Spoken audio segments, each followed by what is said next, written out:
அஸ்ஸலாமு அலைக்கும் வரஹ்மத்துல்லாஹி வபரகாத்து. அன்புக்குரிய சகோதரர்களே, அல்லாஹ் அல்லாதவர்களுக்காக பூஜை செய்யப்பட்ட மாமிசம் அல்லாத உணவுகள் ஹலாலா ஹராமா என்றதுதான் நம்முடைய விவாத தலைப்பாக போய்கொண்டிருக்குது. இந்த விவாதத்தில் இதுவரைக்கும் நாம் என்னென்ன கேள்விகளை எதிர்த்தரப்பிடத்தில் கேட்டிருக்கிறோம் அப்படிங்கிறத ஒரு முறை ஞாபகப்படுத்தி கொண்டு விவாதத்துக்குள்ளே போகலாம். நாம் வைக்கக்கூடிய வாதங்களை உன்னிப்பாக கவனிக்கணும், அதுக்கு பதில் சொல்லணும். அதை கவனிக்காமல் நீங்கள் உங்களுக்கு தெரிந்ததையெல்லாம் பேசக்கூடிய வகையில் பேசக்கூடாது. அப்போ நாம் என்ன வாதம் வைக்கிறோம்ங்கிறத முதல்ல நீங்கள் கவனத்தில் எடுத்து அதுக்கெல்லாம் பதில் சொல்லுங்கள்.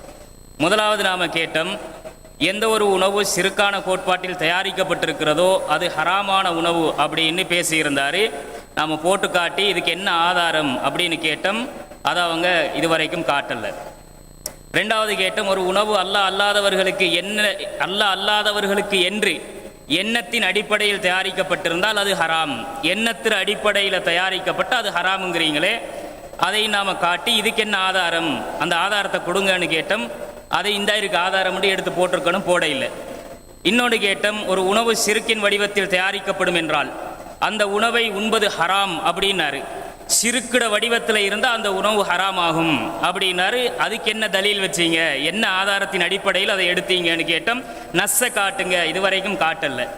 நாலாவது கேட்டோம், ஒரு உணவு சிறுக்கின் வடிவத்தில் தயாரிக்கப்படும் என்றால் அந்த உணவு ஹராம் அப்படிங்கிறதுக்குரிய தலீல் ஆதாரத்தை கேட்டோம். அதை தர இல்லை. ஒரு உணவு சிறுக்கை வெளிப்படுத்தக்கூடிய விதத்தில் இருந்தால், கொள்கைக்கு எதிராக இருந்தால் அது ஹராமுங்கிறாரு.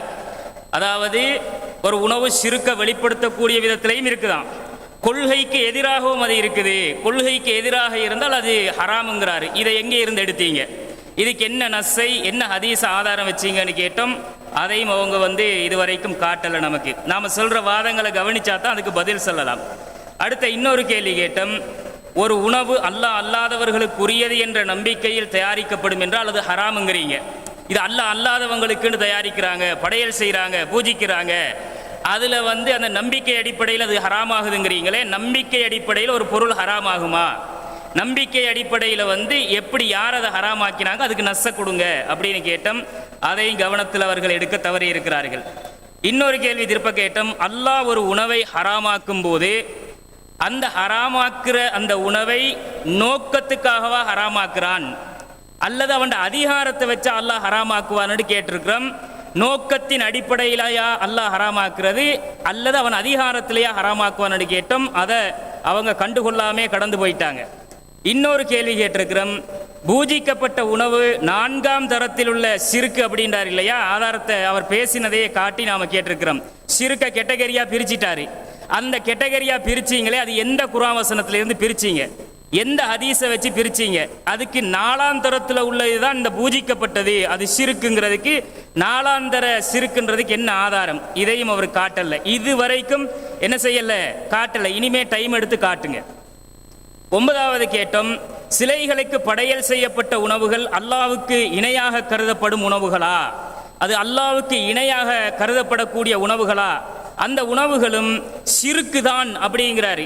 அவர் தெளிவாக பேசுகிறாரு. படையல் செஞ்சால் அதுவும் சிறுக்கு தான் அப்படிங்கிறாரு இல்லையா, அந்த உணவை சிறுக்காக்குறாரு இல்லையா. அதுக்கு எங்கே தலீல் எடுத்தீங்க, அந்த சிறுக்குங்கிறதுக்கு அந்த படையல் உணவு சிறுக்கு, அதை கொடுங்க, அந்த ஆதாரத்தை கொடுங்க. இன்னொரு கேள்வி கேட்டிருக்கிறோம், இப்ராஹிம் நபி பிற மதத்தவர்கள் வணங்குவதை விட்டும் விலகினார்கள் அப்படின்ட்டு இதுவரைக்கும் பேசினாங்க இல்லையா. அது உண்மைதான், விலகினாங்கன்றது உண்மை. அதை நாங்களும் நடைமுறைப்படுத்துகிறோம், சிறுக்கில் இருந்து விலகி இருக்கிறோம். அதுக்கும் பூஜை செய்யப்பட்ட உணவுக்கும் என்ன சம்பந்தம், பூஜை செய்யப்பட்ட உணவு பிற மதத்தவர்களால் வணங்கப்படுற பொருளா, அது வணக்கத்துக்குரியதா என்று நாம் கேட்டிருக்கிறோம். அது இப்ராஹிம் நபியோட கொள்கைக்கு எப்படி சம்மந்தப்பட்டுச்சு, இதுக்கு அவங்க ஆதாரத்தை காட்டி பதில் சொல்லணும். அடுத்தது பூஜை செய்யப்படுற பொருள் கடவுள் என்று நம்புறாங்கன்றதுக்கு அவங்க ஆதாரம் காட்டணும். கடவுள் அப்படின்றதுல ஏதாவது இருக்குதா, பூஜை செய்யப்படுற பொருள் கடவுள் கிடையாது. ஆனால் அதுக்கு அவர் பேசி இருக்கிறாரு. அதை பேசினதை நாம் தேவைப்பட்டால் கிளிப்பை போட்டு காட்டிடுவோம். அவங்க என்ன பேசுகிறாங்கன்னு அவங்களுக்கே மறந்துடுறது இல்லையா, அதனால் அதை நாம் வச்சிருக்கிறோம். அதுக்கு அவர் தலீல் காட்டணும். பூஜை செய்யப்படுற பொருளும் கடவுள் தன்மை உள்ளது, கடவுள் தான் அப்படிங்கிறதுக்கு ஆதாரம் காட்டணும். இன்னொன்று கேட்டோம், முஸ்லீம்களில் ஒரு சாரார் பராத்து ரொட்டி தபர்ரு உண்டு ஏற்படுதுன்னு சாப்பிட்றாங்க. இப்போ நீங்கள் சொல்கிற மாதிரி அதில் கடாட்சம் இறங்குது, கடவுளுடைய அருள் இறங்குதுன்னு நம்புகிறாங்க இல்லையா? அந்த மாதிரி முஸ்லீம்கள் நம்புகிறாங்கன்னா அந்த ரொட்டியே அல்லாஹ் ஆகிட்டா அது கடவுளாகவே மாறிட்டுதா அப்படின்னு நாம் இதை இப்போ கேட்குறோம், அதோட ஒட்டி கேட்குறோம். அப்போ இது அவர நிலைப்பாட்டில் என்ன செய்யணும்? பூஜிக்கப்பட்டாலே கடவுள் தன்மை பெறுதுண்டா இந்த ரொட்டியும் அப்படித்தானா உங்கள் பார்வையில் அப்படின்றதுக்கு பதில் சொல்லணும். அடுத்தது காவிர்கள் சூரியனையும் சந்திரனையும் வணங்குறாங்க. அல்லாவே அதை குர்ஆனில் பல இடங்களில் பேசுகிறான். உதாரணத்துக்கு 41:37 அவங்க சூரியனை வணங்குறதை பற்றி சொல்கிறான். இப்போ இப்ராஹிம் நபி அவங்க சூரியனை வணங்குறதுல இருந்து, சந்திரனை வணங்குறதுல இருந்து, நட்சத்திரங்களை வணங்குறதுல இருந்து அவர் விலகினார் இல்லையா? அவங்க விலகின மாதிரி எதிர்த்தரப்பை சேர்ந்தவர்கள் சூரியனை விட்டு விலகுவாங்களா? அது சாத்தியமா அவங்களால? அப்படி விலக ஏழுமா? நடைமுறை சாத்தியம் இருக்குதா அப்படின்னு கேட்டிருந்தோம். அப்போ இதையெல்லாம் என்ன செய்யணும்னு சொன்னால், விலகுறேன்டா இந்த அண்டத்தை விட்டே போயிடணும், துனியாவை விட்டே வேறொரு கிரகத்துக்கு போயிடணும் அப்படின்னா தான் அது சாத்தியப்படும். அதுக்கு இவங்க பதில் சொல்லணும். அடுத்தது பூஜிக்கப்பட்ட உணவு கடவுளின் சக்தி பெற்ற உணவாக காபீர் நம்புவதால் அது உண்மையாகிருமா? காபீர் தானே நம்புறா, அவன் நம்பிக்கை தானே தவறு. அதில் கடவுள் சக்தி பெற்றதாக அவன் நம்புறதுனால அது உண்மையா? அந்த நம்பிக்கையில தான் நீங்க இருக்கிறீங்களா? கடவுள் சக்தி அதுக்கு இருக்குதுன்னு நீங்க நம்புறீங்களான்னு கேட்டிருக்கிறோம். அதுக்கு மறு பதில் சொல்லணும். உணவு விஷயத்தில் உகில்ல என்ற சொல்ற கருத்து அறுத்தல் தான் என்று மாறிவிட்டது என்று நாம ஆதாரங்களை காட்டி நிரூபிச்சிருக்கிறோம். அந்த அர்த்தம் மாறல்ல அப்படிங்கிறத அவங்க ஆதாரத்தை காட்டித்தான் நிரூபிச்சிருக்கணும். அந்த அர்த்தம் மாறல்ல அப்படின்னு சொல்லியிருக்கணும். அந்த ஆதாரத்தை அவங்க எடுத்து வைக்கணும். அடுத்தது அகராதி அர்த்தப்படி சப்தமிடுதல் என்ற அர்த்தம் கொடுக்க வேண்டும் என்றால் நாம கேட்டது, உங்க வாதப்படி அல்லாஹ் அல்லாதவர்களுக்கு சப்தமிட்டால் தான், அப்ப அகராதி அர்த்தப்படி அந்த வார்த்தைக்கு உகில் என்றதுக்கு சப்தமிடுதல் என்ற அர்த்தம் கொடுக்க வேண்டும் என்றால் உங்க வாதப்படி அல்லாஹ் அல்லாதவர்களுக்கு சப்தமிட்டால் தான் ஹராம், அப்படித்தானே வாதம் அவங்க அர்த்தம் வைக்கிறாங்க. அதுல சப்தமிட்டு அறுத்தல் என்ற அர்த்தத்தை எப்படி எடுத்தீங்க? அதுவும் வரும்ங்கிறீங்களே. உங்க வாதப்படி சப்தமிடுதல், சப்தமிடுதல் என்று சொன்னா அதுக்குத்தான் நாங்கள் ஹதீஸை வச்சே நிரூபிட்டோம்டாங்க. சப்தமிடுதல் அப்படின்றாங்க ஒருத்தர். அந்த அறுத்தல், சப்தமிட்டு அறுத்தல் என்றதை எங்கே இருந்து எடுத்தீங்க? எந்த அடிப்படையில் அந்த அர்த்தம் எடுத்தீங்கன்னு நீங்க ஆதாரத்தை காட்டி எங்களுக்கு விளக்கணும். அடுத்தது உகில்லங்கிறது சப்தமிடுதல் என்றால் ஒருவர் சப்தமிடாமல் மனதால் நினைத்து பூஜை செய்தால் அல்லது பிராணியை அறுத்தால் அந்த உணவு உங்களுடைய கருத்துப்படி ஹலாலாகுமா? அப்படி தெளிவா கேட்டிருக்கிறோம். இதுக்கும் அவங்க பதில் அவங்களோட அமர்வுகளில் எதுலையும் பதில் சொல்லலை. வமா உகில்ல லிகைரில்லாஹி பிஹி என்பது அல்லாஹ் அல்லாதவர்களுக்காக சப்தமிடப்பட்டதை குறிக்கும் என்றால் அது எந்த வகையான சப்தம்? ஆ இ உ ஹா ஹஹா இதா எந்த வகையான சப்தம்? இதை நீங்க சொல்லுங்க அப்படின்னு நாம கேட்கிறோம். அதையும் அவங்க விளக்க, என்ன சப்தம் அதை விளக்கப்படுத்தணும். சப்தம் இடுதல் பொதுவாக போகப்படாது. உகில்ல அப்படிங்கிறத அறுத்தல் என்பதுதான் குறிக்கிறது அப்படிங்கிறதுக்கு நாம தஃசீர்கள் ஆதாரம் காட்டுறோம் இல்ல. அப்ப உகில்லங்கிறது சப்தமிடப்பட்டது, பூஜை செய்யப்பட்ட உணவு தான் அப்படிங்கிறதுக்கு அவங்க இது பூஜை செய்யப்பட்டதை குறிக்கும்ங்கிறாங்க. இதுக்கு என்ன தலீல்?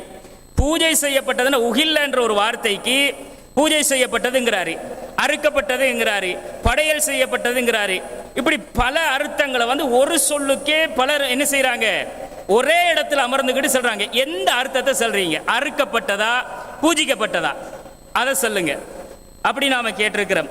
அடுத்தது அல்லாஹ்வுடைய பெயர் கூறப்பட்டதை சாப்பிடுங்கள், அல்லாஹ்வின் பெயர் கூறப்படாததை சாப்பிடாதீர்கள் என்று அந்த வசனத்தை ஓதி காட்டி, இந்த வசனங்கள்ல அறுத்தல் தேவைப்படாத அந்த பொருள்களுக்கு அல்லாஹ்வின் பெயர் கூறப்பட வேண்டும் என்று முடிவெடுக்கலுமா?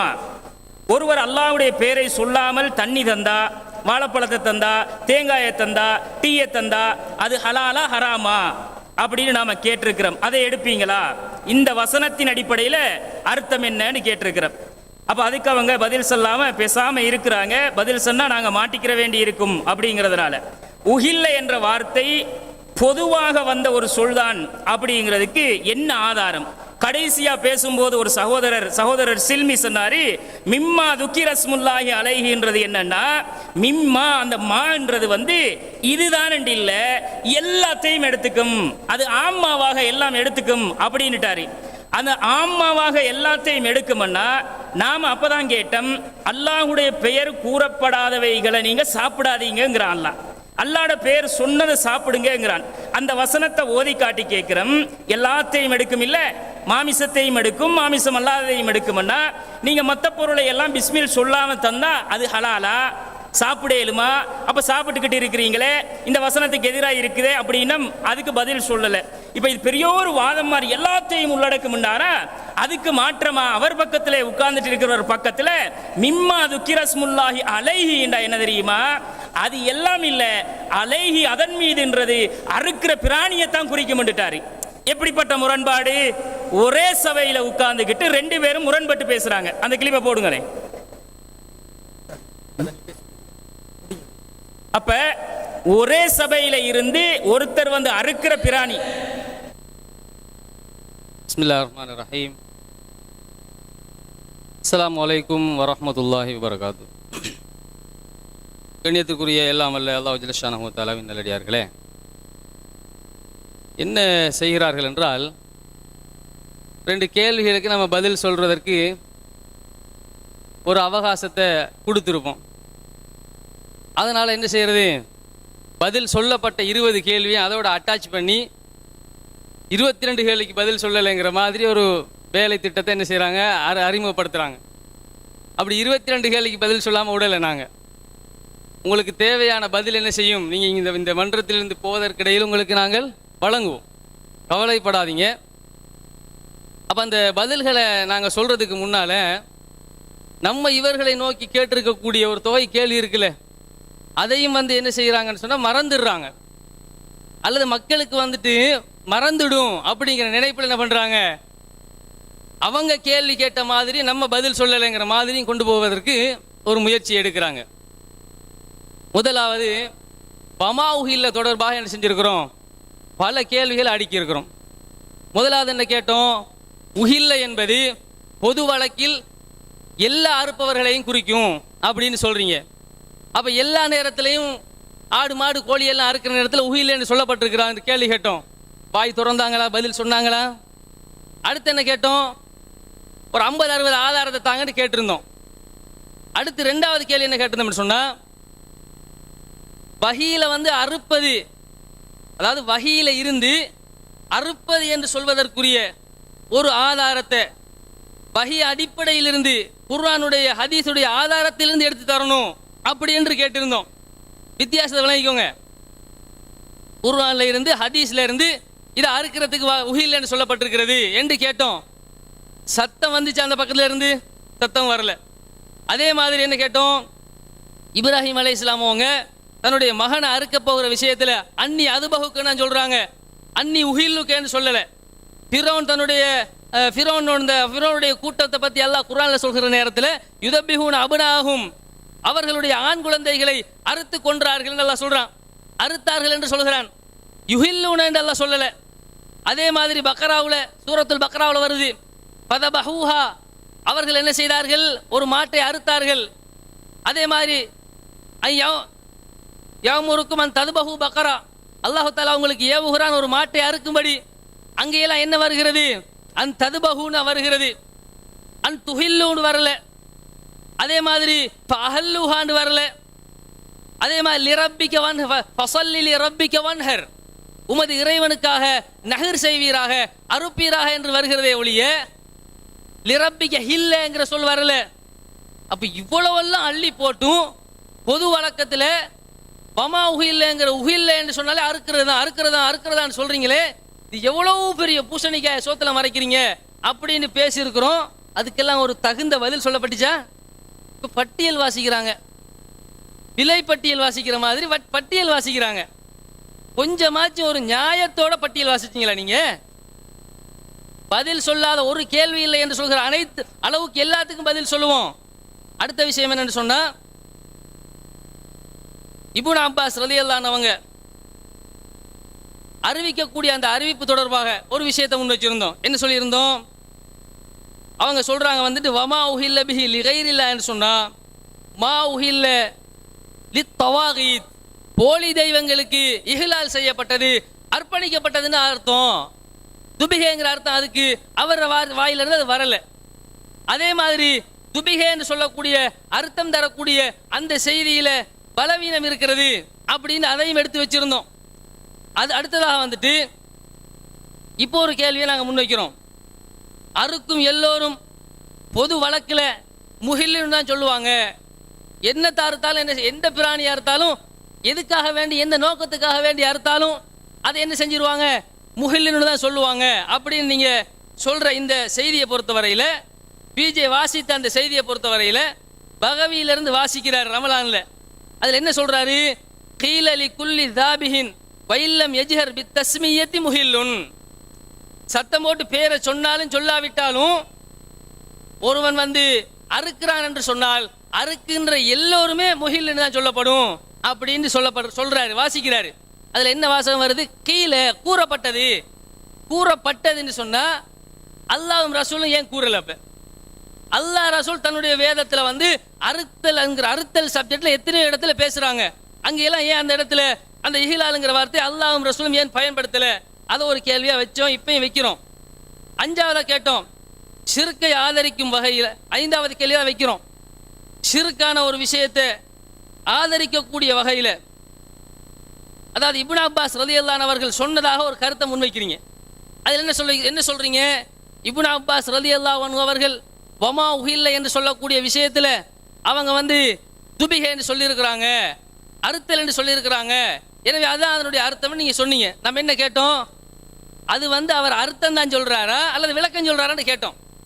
அர்த்தமா விளக்கமான்னு எப்படி பிரிச்சு அறிஞ்சுக்கிட்டீங்கன்னு கேட்டோம். வாயை திறந்தாங்களா? இல்லை இப்படி இருந்த அர்த்தம், இப்படி இருந்த விளக்கம், விளக்கம் இப்படி இருக்கும், அர்த்தம் இப்படி இருக்கும் அப்படின்னு ஏதாச்சும் தகவல் உங்களுக்கு சொன்னாங்களா? நீங்க புரியக்கூடிய வகையில் என்னையாச்சும் சொன்னாங்களா? அர்த்தமும் அதுதான், விளக்கமும் அதுதான், தஃப்சீரும் அதுதான் என்று குழம்பக்கூடிய அளவுக்கு உள்ள ஒரு விஷயத்தை எடுத்து காட்டிட்டு என்னது அது அர்த்தம் தான் சொன்னார். இப்னு அப்பாஸ் என்ன செஞ்சாராம், அர்த்தம் தான் செஞ்சாராம். அடுத்த விஷயம் என்னன்னு சொன்னா, இமாம்களை பொறுத்த வரையில தஃப்சீர் என்று சொன்னா எடுக்க மாட்டோம், ஆனா எடுப்பாங்க. தஃப்சீரை தான் காட்டிக்கிட்டு இருக்கிறாங்க. தஃப்சீர் விளக்கத்தை அவங்களுடைய வாயாரே மொழிபெயர்க்கிறாரு பிஜே. எப்படி மொழிபெயர்க்கிறாரு, ஒரு இடத்துல மொழிபெயர்க்கிற நேரத்தில் இந்த தஃப்சீருக்கு வந்து இந்த அறிஞர் எப்படி சொன்னார், அந்த கிளிப்பெல்லாம் நாங்கள் போடுவோம் இன்ஷா அல்லாஹ். அதை பார்க்கும் பொழுது நாங்கள் சொன்னது உண்மை என்பது நிரூபிக்கப்படும். அறிஞர்களினுடைய தஃப்சீரை பிஜே ஆதாரம் காட்டுறாரு. அதை நம்பித்தான் நீங்களும் என்ன செய்திருக்கிறீர்கள், அந்த தவறான கொள்கைக்கு இப்போ அடிமைப்பட்டு போயிருக்கிறீர்கள்.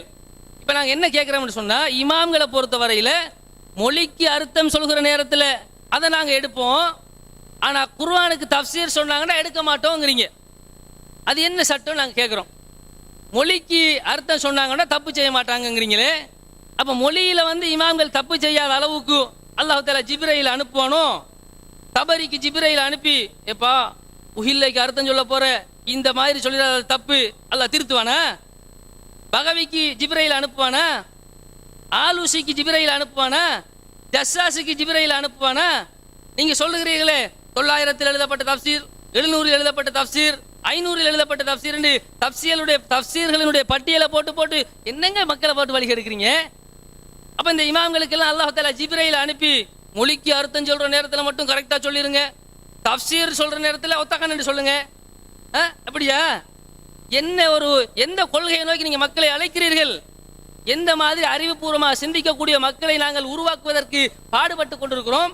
நீங்கள் வந்த வழியிலே திருப்பி செல்லக்கூடிய தஃப்சீர் குப்பைகளை பின்பற்றக்கூடிய, எது வாங்கினான்னு தெரியல, எது தஃப்சீர்னு விளங்கல உங்களுக்கு, அதை பேசி கொண்டிருக்கிறீர்கள். திரும்ப என்ன செய்யறோம், 8ஆவதாக ஒரு கேள்வியை வச்சோம். நைசாபூரி அவர்கள் என்ன செய்யறாங்க, தன்னுடைய நூலில் வந்துக்கிட்டு எல்லா விதமான வணக்க வழிபாடுகளும், குர்பானுங்கிற வார்த்தையை போட்டு சொல்றாரு, எல்லா விதமான வணக்க வழிபாடுகளுக்கும் என்ன செய்யப்படும், அந்த அந்த அந்த அர்த்தம் கொடுக்கப்படும். வமா உஹில்ல பிஹி லிகைரில்லாஹி அப்படிங்கிறது குல்லுமா யதகர்ரபு பிஹி இலல்லாஹி ரியான் வ சும்அத்தன், அல்லாஹ்வுக்காக வேண்டி, அல்லாஹ்வுடைய நெருக்கத்தை பெறுவதற்காக வேண்டி செய்யப்படுகிற எல்லா வணக்க வழிபாட்டுகளிலும் இந்த இந்த வமா உஹில்ல பிஹிங்கிறது பொருந்தும். இதுக்கு என்ன பதில் சொன்னாருன்னு தெரியுமா? அப்ப ரியா அந்த நைசாபூரி வந்து எல்லா வணக்கத்தையும் சொல்லிட்டாரு, சுஜூதையும் சொல்றாரு, ருக்குவையும் சொல்றாரு. அப்ப அதெல்லாம் அதுக்கு அர்த்தமா என்று பேர் கேட்கிறாங்கல்ல, கேட்டாங்களா இல்லையா? அப்ப நீங்க என்ன சொல்ல வாரீங்க? ஒன்னு சொல்றீங்க வமா உஹில்லைக்கு தஃப்சீர் அறிஞர்கள் சரியான அர்த்தம் சொல்லுவாங்கன்னு அவங்களோட வாயாலே சொல்றீங்க. மொழி ரீதியாக சரியான அர்த்தம் தான் சொல்லுவாங்க அப்படின்னு சொல்றீங்க. மாற்று கருத்து கொடுக்கலன்னு சொல்றீங்க. திருப்ப சொல்றீங்க இல்ல அது பிழைங்கிறீங்க. தப்சீர் நைசாபூரியிலிருந்து ஆதாரத்தை எடுத்து போட்ட உடனே அவர் இப்ப தப்சீர் நைசாபூரியை நைசா தூக்கி அறிஞ்சிட்டீங்களா? தப்சீர் நைசாபூரி அப்ப நைசாபூரிங்கிற அவரை தப்சீர் இல்லைன்னு சொல்ல போறீங்களா? நீங்க தானப்பா சொன்னீங்க தப்சீர்ல இருக்கக்கூடியவர்கள் ஒட்டுமொத்த இஜ்மா அடிப்படையில் யோகபித்த முடிவின் அடிப்படையில் சரியா தான் சொல்லியிருக்கிறாங்க, மொழி அர்த்தம் தான் கொடுத்துருக்காங்க, மொழிக்கு தான் எடுக்கிறோம்னு சொல்றீங்களே. என்ன மொழிக்கு எடுத்தீங்களா எடுக்கிறீங்களா எடுக்கலையா என்ன சொல்றீங்க? இப்ப அதை பாருங்க, அதை கொஞ்சம் யோசிச்சு பேசுங்க. அதே மாதிரி 9வது ஒரு கேள்வி கேட்டோம். என்ன கேட்டோம்?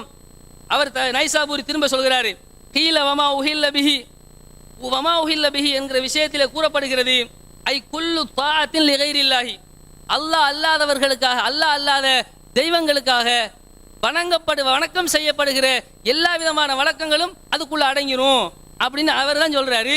இப்போ நீங்க என்ன சொல்ல வாரீங்க? தப்சீரை எடுக்கணுங்கிறீங்களா எடுக்க வேணாங்கிறீங்களா? கருத்து வேறுபாடு இருந்துச்சுங்கிறீங்களா இல்லைங்கிறீங்களா? ஒரு நிலைப்பாட்டை சொல்லுங்க மக்களுக்கு. நீங்க இப்போ உங்க கொள்கையை பார்த்தா எங்களுக்கு ரொம்ப பரிதாபமா இருக்குது. ஒரு கட்டத்தில் காமெடியாகவும் இருக்குது, ஒரு கட்டத்தில் பரிதாபமாகவும் இருக்குது. எந்த அளவுக்கு போயிட்டீங்கன்னு சொன்னா, ஒருத்தன் ஒரு ஆட்டுக்குட்டியை கொண்டு போறான், அதே நேரம் ஒரு ஆப்பத்தையும் கொண்டுட்டு போறான். ஆப்பத்தையும் பூஜை பண்றான், ஆட்டுக்குட்டியையும் பூஜை பண்றான். ஆட்டுக்குட்டியை பூஜை பண்ணா மட்டும் ஹராம், ஏன்னா அதுல சிறுக்கு இருக்குது. ஆப்பத்தை பூஜை பண்ணா அது ஹலாலுங்கிறீங்க. இது என்ன லாஜிக்னு கேட்டோம். ஏதாச்சும் பதில் சொல்ல முடிஞ்சிச்சா? ஆரம்பத்தில் என்ன கேட்டோம்? பிஜே ஒரு பச்சை பொய்யை திட்டமிட்டு மக்கள் மத்தியில் பரப்பி அந்த பொய்யின் மீது உருவாக்கிய ஒரு கொள்கை தான் பூஜை செய்யப்பட்டவைகளை சாப்பிடலாம் என்று சொல்லக்கூடிய இந்த வழிகட்ட கொள்கை என்று எத்தனை தரம் ஆதாரங்களோட அடிச்சு பேசணுமே. உங்களால் அதுக்கு பதில் சொல்ல முடியுதா? மக்கள் மத்தியில் அதை உடைச்சு பேச முடியுதா உங்களால? முடியல. ஏன்னா நீங்க ஏற்றுக்கொண்ட நிலைப்பாடு ஒரு தனிநபருக்கு பின்னால போவதற்கு உங்களை தூண்டி கொண்டிருக்கிறது. மேலும் சொல்வதாக இருந்தால், தபரி என்று சொல்லக்கூடிய நூல்ல கைஸ் இப்னு ராஃபி, அதே மாதிரி உக்பா பின் முஸ்லிம் ஆகிய இந்த 2 பேரும் என்ன சொல்றாங்கன்னு சொன்னா, கோயில் பண்டிகையில் அறுப்பதும் ஹலால் என்று சொன்னதாக ஒரு செய்தி வருது. தபரியில் இந்த செய்தி இடம் வருது. கோயில் பண்டிகையில் அது சில்மி மோலவங்க கேட்டாங்க அந்த கேள்வியை. அதில் என்ன வருது? வமா உஹில்ல பிஹி லிகைரில்லா, அதுக்கு சொல்றாரு வந்துட்டு மா துபிஹலி ஈதில் கனாயிஸ் கால. அந்த 2 பேரும் சொல்லியிருக்கிறாங்க, உஹில்லலனா மா துபிஹலி ஈதில் கனாயிஸ், கோயில் பண்டிகைகளில் அறுக்கப்பட்ட பிராணி எங்களுக்கு ஹலால் என்று சொல்றாங்க. வமா உஹதிய லஹாமின் ஹுபுசின் நவ் லஹமின், ஒரு ரொட்டியையோ ஒரு அறுக்கப்பட்ட இறைச்சியோ தந்தா கூட அது எங்களுக்கு ஹலால் என்று சொல்றாங்க. அஸ்ஸலாமு அலைக்கும் வரஹ்மத்துல்லாஹி வபரகாத்துஹு. அன்பிற்குரிய சகோதரர்களே, ஆரம்பத்திலிருந்து இதுவரைக்கும் அவங்க என்ன கேட்குறாங்களோ எல்லாத்துக்கும் பதில் சொல்லிட்டோம். ஒன்றும் மிஸ் பண்ணலை. நல்லா கவனிங்க, ரிப்பீட் பண்ணி போட்டு பாருங்க. சும்மா வாயளவில் சொல்கிற பொய்யான வார்த்தை அல்ல, எல்லாத்துக்கும் பதில் சொல்லிட்டோம். இப்பையும் ஒரு சுருக்கமான பதிலை சொல்கிறேன். முதல்ல அவங்க சொல்கிறாங்க, தஃப்சீர்களில் இஜ்மாவான முடிவாக இந்த உஹில்ல லிகைரில்லா பிஹி என்பதற்கு அறுத்து பலியிடுதல் தான் வருகிறது என்று நாங்கள் சொன்னோம். இல்லை, அதற்கு மாற்று கருத்தும் வருகிறது என்று சொல்கிறார்கள். மாற்று கருத்து இல்லவே இல்லை என்பது நம்முடைய வாதம் அல்ல, தவறா புரியுறாங்க. இஸ்தஹல் என்ற வார்த்தையில சப்தமிடுதல் என்ற வார்த்தை இருக்குது, உஹில் என்ற வார்த்தையில சப்தமிடுதல் என்ற வார்த்தை இருக்குது என்றதை நாங்கள் மறுத்தோமா? இல்லை. என்ன சொல்கிறோம்? உணவு சம்பந்தப்பட்ட விஷயத்தில் வமா உஹில்ல லிகைரில்லாஹி பிஹி என்று வந்த 4 வசனங்களில் அந்த கருத்து உஹில்ல என்பது வமா துபிஹ என்ற கருத்தில் தான் வரும். அதை தான் தஃப்சீர்கள்ல கண்டவர்கள் நின்றவர்கள் சொன்னதாக சொல்லவில்லை. எப்படி நாங்கள் சொல்கிறோம்? இந்த உஹில்ல என்பதற்கு வலா ஹிலாஃப பைனல் முஸ்லிமின், முஸ்லிம்கள் மத்தியிலே இதில் எந்த கருத்து வேறுபாடும் இல்லை என்ற அளவுக்கு அன்னல் முராத பிஹி தபிஹது, இதுல தபிஹாவை தான் குறிக்கிறது. இதான் உஹில்ல பிஹா லிகைரில்லாஹி, இந்த தபிஹி இது அல்லாஹ் அல்லாதவர்களுக்காக அறுத்தலின் போதுதான் வருகிறது. இதுல எந்த கருத்து வேறுபாடும் இல்லை என்ற அளவுக்கு உறுதியான சொல்லாக இருக்கிறது. அப்போ உலகத்தில் கருத்து வேறுபாடே யாருமே மாற்று கருத்து சொல்லவில்லை என்று வராது. பெரும்பான்மையை வைக்குது. பெரும்பான்மையில இந்த கருத்தில் உள்ளவர்கள் தான் இருக்கிறார்கள். அப்ப உடனே நைசாபூரிட தஃப்சீரை சொன்னோம், நைசா நழுவி விட்டீர்கள் என்று சொன்னார்களே, நைசா தூக்கி எறிஞ்சிருவோமா என்று கேட்கிறார்களே. நைசாபூரி அவர்களுடைய தஃப்சீர்ல வந்த விஷயத்துக்கு விளக்கம் கேட்டோமா இல்லையா? நல்லா யோசிங்க, அவதானமா கேளுங்க. வமா உஹில்ல பிஹி லிகைரில்லா, இதானே வார்த்தை. இது தடை செய்யப்பட்ட உணவு சம்பந்தமாக வருகிறது. தடை செய்யப்பட்ட உணவு சம்பந்தமாக வருகின்ற இந்த விஷயத்துக்கு அவர் அனைத்து தாத்துகளையும் குறிக்கும் என்கிறார், அனைத்து கட்டுப்படுதலையும் குறிக்கும் என்கிறார். அனைத்து கட்டுப்படுதலையுமே இது குறிக்குமா? குறிக்காது. கட்டுப்படுதல் தாத் என்பதில் தொழுகை இருக்கிறது, நோன்பு இருக்கிறது, வணக்க வழிபாடுகள் இருக்குது, ஏனைய விஷயங்கள் இருக்கிறது. அதுக்கு இந்த உஹில்ல என்ற வார்த்தை பொருந்துமா? பொருந்தாது. அப்ப பொருந்தாதது ஏன் காட்டுறீங்கன்னு கேட்கிறாங்க. நாங்க எதை காட்டுறோம்? ஒருத்தர் உஹில்லன்றதுக்கு ஏதாவது பெரை அடிக்கிறன்றது கூட கருத்து சொல்லலாம், அதை காட்டவில்லை. முஃபஸ்ஸிரீன்களுடைய இஜ்மாவாக இந்த இஹ்லால் என்பது அந்த காலத்து மக்களுடைய நடைமுறையாக எது இருந்தது, முஃபஸ்ஸிரீன்கள் இஜ்மாவாக சொல்கிறார்கள். அதுதான் பெரும்பான்மையான கருத்து. ஒரு மொழிக்கு எது இஜ்மா? இஜ்மா என்றா எல்லாரும் 100க்கு 100 ஒன்று சேருவதா இஜ்மா என்பது? அதை புரிய மாட்டீங்களா? பெரும்பான்மையில் ஒரு மொழிக்கு கருத்து ரீதியாக மக்கள் எதை சொல்கிறார்களோ அதுதான் அர்த்தம். அப்படித்தான் நாங்கள் புரிய வேண்டும் என்பதை தெளிவாக நாங்கள் எல்லாமே நடைமுறையிலேயே புரிந்து வைத்திருக்கிறோம். அப்படி இருக்கும்போது ஒருத்தர் இதை சொல்லிட்டார், ஒருத்தர் அதை சொல்லிட்டார், ஏன் நைசாபூரியிடையே ஏற்றுக்கொள்ளவில்லை, அவருடைய ஏற்றுக்கொள்றீங்க என்று சொல்லி புரியாத மாதிரி கேள்வி கேட்கிறாங்க. பெரும்பான்மையில புரிகிறார்கள். இப்ப நாங்க கூட இந்த சமூகத்தில் இந்த கருத்தை சொல்லி பெரும்பான்மையிலே மக்கள் இதை புரிந்து கொண்டு வருகிறார்கள். இவர்களை போன்றவர்கள் சிறுபான்மையாக இது தவறு அப்படி இப்படி என்று புரிவக்கூடியவர்கள் இருப்பார்கள்.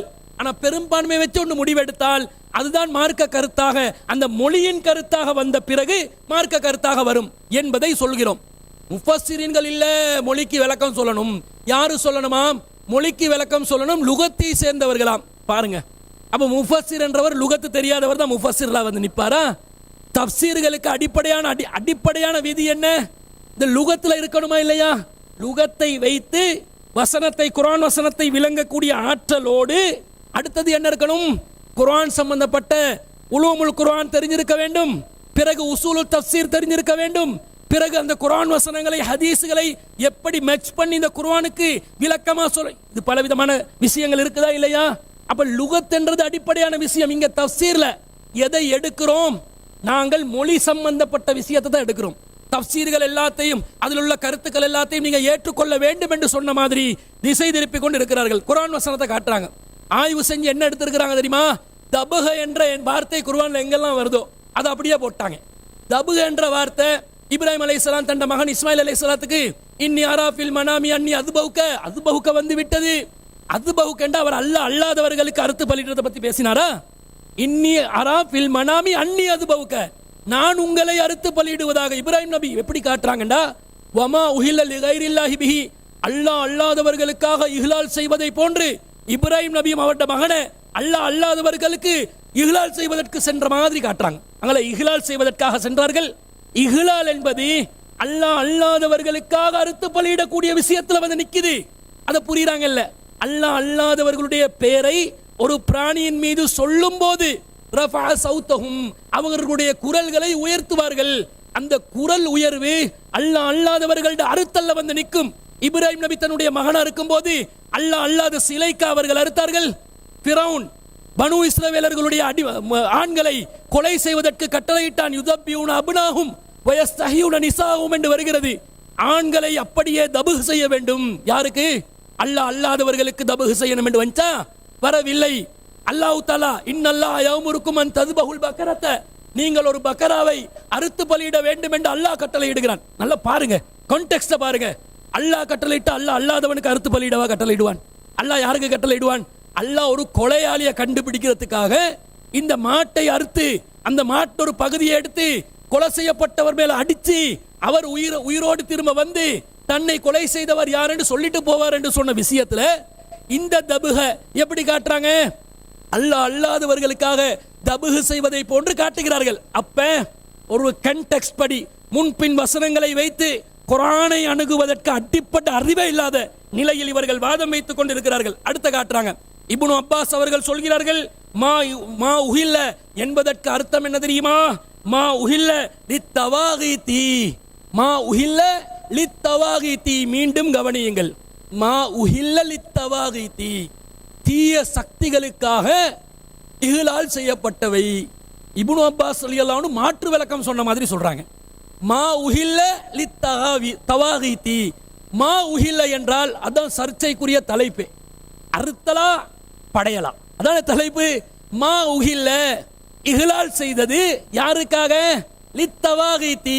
இங்க லித்தவாகீத்தி என்பது வமா உஹில்ல லி கைரில்லா என்று வருதே, அந்த லி கைரில்லா அல்லாஹ் அல்லாதவர்களுக்காக என்ற இடத்தில் லித்தவாகீத்தி என்று வருகிறது. இதை சிந்திக்காம இப்னு அப்பாஸ் லித்தவாகீத்தி என்று சொல்லிவிட்டார்கள். லித்தவாகீத்தி சொல்லலாம், லில் அஸ்னாம் சொல்லலாம், லில் அவுசான் சொல்லலாம். அல்லாஹ் அல்லாதவர்களுடைய சக்தியை சொல்ல நாங்களே வாதத்தை வச்சோமா இல்லையா? வா, அப்ப புரிய மாட்டீங்களா? சவுண்டு பிரச்சனையா, புரிதல்ல பிரச்சனையா, எது பிரச்சனை உங்களோட என்பதை நீங்கள் சிந்தித்து பார்க்க வேண்டும். அடுத்ததா பாருங்க, இவங்க ஒரு கிளிப்பு போட்டாங்க தானே, என்ன சொன்னார் தெரியுமா? சகோதரர் சில்மி அவர்கள், சகோதரர் கபீர் அவர்கள் சொன்னதாக நாங்கள் முரண்பட்டு பேசியதாக பச்சையாக பொய் சொல்லி விட்டார்கள், அவதூறு சொல்லி விட்டார்கள். ஏண்டா பேசுறது ஞாபகத்தில் இல்லை. நம்மள என்ன சொல்றாங்க? யாரோ சொன்னதை வந்து பேசுறோமா? யாரோ சொன்னதை பேசுறத இப்படி பேசலாமா? கொஞ்சம் சிந்திங்க மக்கள். இந்த விஷயத்துல ஒரு விளக்கம் இல்லாமல், ஒரு தேடல் இல்லாமல், ஒரு ஆய்வு இல்லாமல் இப்படி பேசலாமா? பேச முடியாது. அவங்கட நிலைமை என்ன தெரியுமா? அது ரிவர்ஸ் ஆகுது. இப்ப எப்படி ரிவர்ஸ் ஆகுது? யாரோ சொன்னதை நாங்க பேசுறேன்னு சொல்லி தாம் பேசுறதே தெரியாம பேசுற அளவுக்கு ஆவிருத்தி. இப்ப சகோதரர் சில்மி பேசியதை காட்டுங்கள். முதலாவது கிளிப்ல உள்ள விளக்கத்தை சொல்லி இருக்கிறார். முதலாவது என்ன சொன்னார்? வலா தகுலு மிம்மா துக்கிர ஸ்முல்லாஹு அலைஹி என்று வருவது பிராணிகளை தான் குறிக்கும் என்று சகோதரர் கபீர் சொன்னார். நாங்க கேட்ட என்ன கேள்வி? அல்லாஹ் சொல்கிறானே, அல்லாஹ்ட பேர் சொன்னதை மட்டும் நீங்கள் சாப்பிடாமல் இருப்பதற்கு என்ன நேர்ந்தது என்று கேட்கும்போது இங்க இஸ்முல்லாஹ் அலைஹி என்று வருது, இஸ்முல்லாஹி அலைஹி என்று வருகிறது. அதன் மீது என்றா அது பிராணி என்று நாங்கள் முடிவெடுப்போம். நாங்க முடிவெடுப்போம், நீங்க எப்படி முடிவெடுப்பீங்க? அதன் மீது அல்லாஹ்வின் பெயர் சொல்லுதல் என்றால் பிராணியையும் குறிக்கும், பிராணி அல்லாததையும் குறிக்கும் தானே. அப்ப நீங்க பிஸ்மி சொல்லிதான் கத்திரிக்காவை கொடுக்கணும் என்று சொல்லுவீங்களா? பிஸ்மி சொல்லிதான் எங்கர்மாவை கொடுக்கணும் என்று சொல்லுவீங்களா? பிஸ்மி சொல்லிதான் ரத்திமாவை கொடுக்கணும் என்று சொல்லுவீங்களான்னு கேட்டோம். அதுக்கு சகோதரர் கபீர் என்ன சொன்னார்? அதெல்லாம் நாங்க கத்திரிக்காய்க்கு சொன்னோமா, வாழைப்பழத்துக்கு சொன்னோமா, பண்டக்காய்க்கு சொன்னோமா? இல்லையே. எதுக்கு சொன்னோம்? அது வந்து நாங்க பிராணிக்கு தான் சொன்னோம் என்று அவர் சொன்னதை நாங்க ஏற்கனவே போட்டு காட்டினோம். அடுத்த ஒரு கேள்வி கேட்குறாங்க. பமா துக்கிர ஸ்முல்லாஹி அலைஹி, என்னது? அல்லாஹ்வுடைய பெயர் சொல்லப்படாதவற்றை மிம்மாலாம் யுதுக்கர் ஸ்முல்லாஹி அலைஹி, எந்த விஷயத்தில் அல்லாஹ்வுடைய பெயர் கூறப்படவில்லையோ அதனை நீங்கள் சாப்பிடாதீர்கள்ங்கிற குர்ஆன் வசனத்தை சொல்றாங்க. எதில் அல்லாஹ்வுடைய பெயர் கூறப்படவில்லையோ அதனை நீங்கள் சாப்பிடாதீர்கள் என்றால் அது வந்து கத்தரிக்காய் குறிக்குமா, அது வந்து உருளைக்கிழங்கு குறிக்குமான்னு கேட்குறாங்க. கத்தரிக்காயை உருளைக்கிழங்கை அந்த வசனம் குறிக்காது என்பதற்கு நபிகள் நாயகம் ஸல்லல்லாஹு அலைஹி வஸல்லம் அவர்கள் நடைமுறை ரீதியாக விளக்கம் சொல்லிட்டாங்களே. அல்லாஹ்வுடைய பெயர் சொல்லுதல் என்று ஒன்று இருக்கிறது, அல்லாஹ் அல்லாஹ்வுடைய பெயர் சொல்லுதல் என்று ஒன்று இருக்கிறது. அல்லாஹ்வுடைய பெயர் சொல்லுதல் என்பது பிராணிகளுக்கு தான். அல்லாஹ்வுடைய பெயர் சொல்லுதல் என்பது பிராணிகளை அறுக்கும் பொழுது, அல்லாஹ்வுடைய பெயர் சொல்லுதல் என்பது பிராணிகளுக்கு தான். அல்லாஹ்வுடைய பெயர் சொல்லுதல் என்பது பிராணிகளை அறுக்கும் பொழுது, அல்லாஹ்வுடைய பெயர் சொல்லுதல் என்பது பிராணிகளுக்கு தான். அல்லாஹ்வுடைய பெயர் சொல்லுதல் என்பது பிராணிகளை அறுக்கும் பொழுது, பிராணிகளை அறுக்கும் பொழுது அல்லாஹ்வுடைய பெயர் சொல்லி ரசூல் ஸல்லல்லாஹு அலைஹி வஸல்லம் அறுத்தாங்க, அறுத்து காட்டினாங்க. அப்படி அறுக்கப்படாததை தின்ன வேணான்னு தெளிவுபடுத்தினாங்க, செஞ்சு காட்டினாங்க. இப்ப அதை சொல்லிட்டு சகோதரர் சில்மி என்ன சொன்னார்?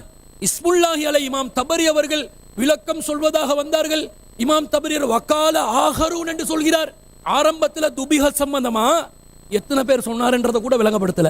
7 கருத்து சொல்றாரு. 7 பேருடைய சொற்களை காட்டி இவங்க துபிஹன்ற கருத்தை தான் ஆணித்தரமா சொல்றாங்க உஹில இஹ்லாலுக்கு சொல்லிட்டு 3 ஆதாரங்களை வச்சாங்க. அதுல 3ல 2 சொன்னாங்க, 3வது இப்ப சொல்லி இருக்கிறாங்க. 3வது கம்ப்ளீட்டா வாதமா வைங்க, பதில் இன்ஷா அல்லாஹ் நெருப்பு போல் வரும் இன்ஷா அல்லாஹ். நீங்க அந்த 2 சொன்னீங்க, அந்த 2 சொல்லும்போது சகோதரர் சில்மி சொன்னார், என்ன சொன்னார்? இமாம் தபரி அவர்கள் அங்க வமா துபி என்று இங்க வமா இஸ்முல்லாஹி அலை என்று சொன்னா துபி என்ற கருத்தில் சொல்லவில்லை.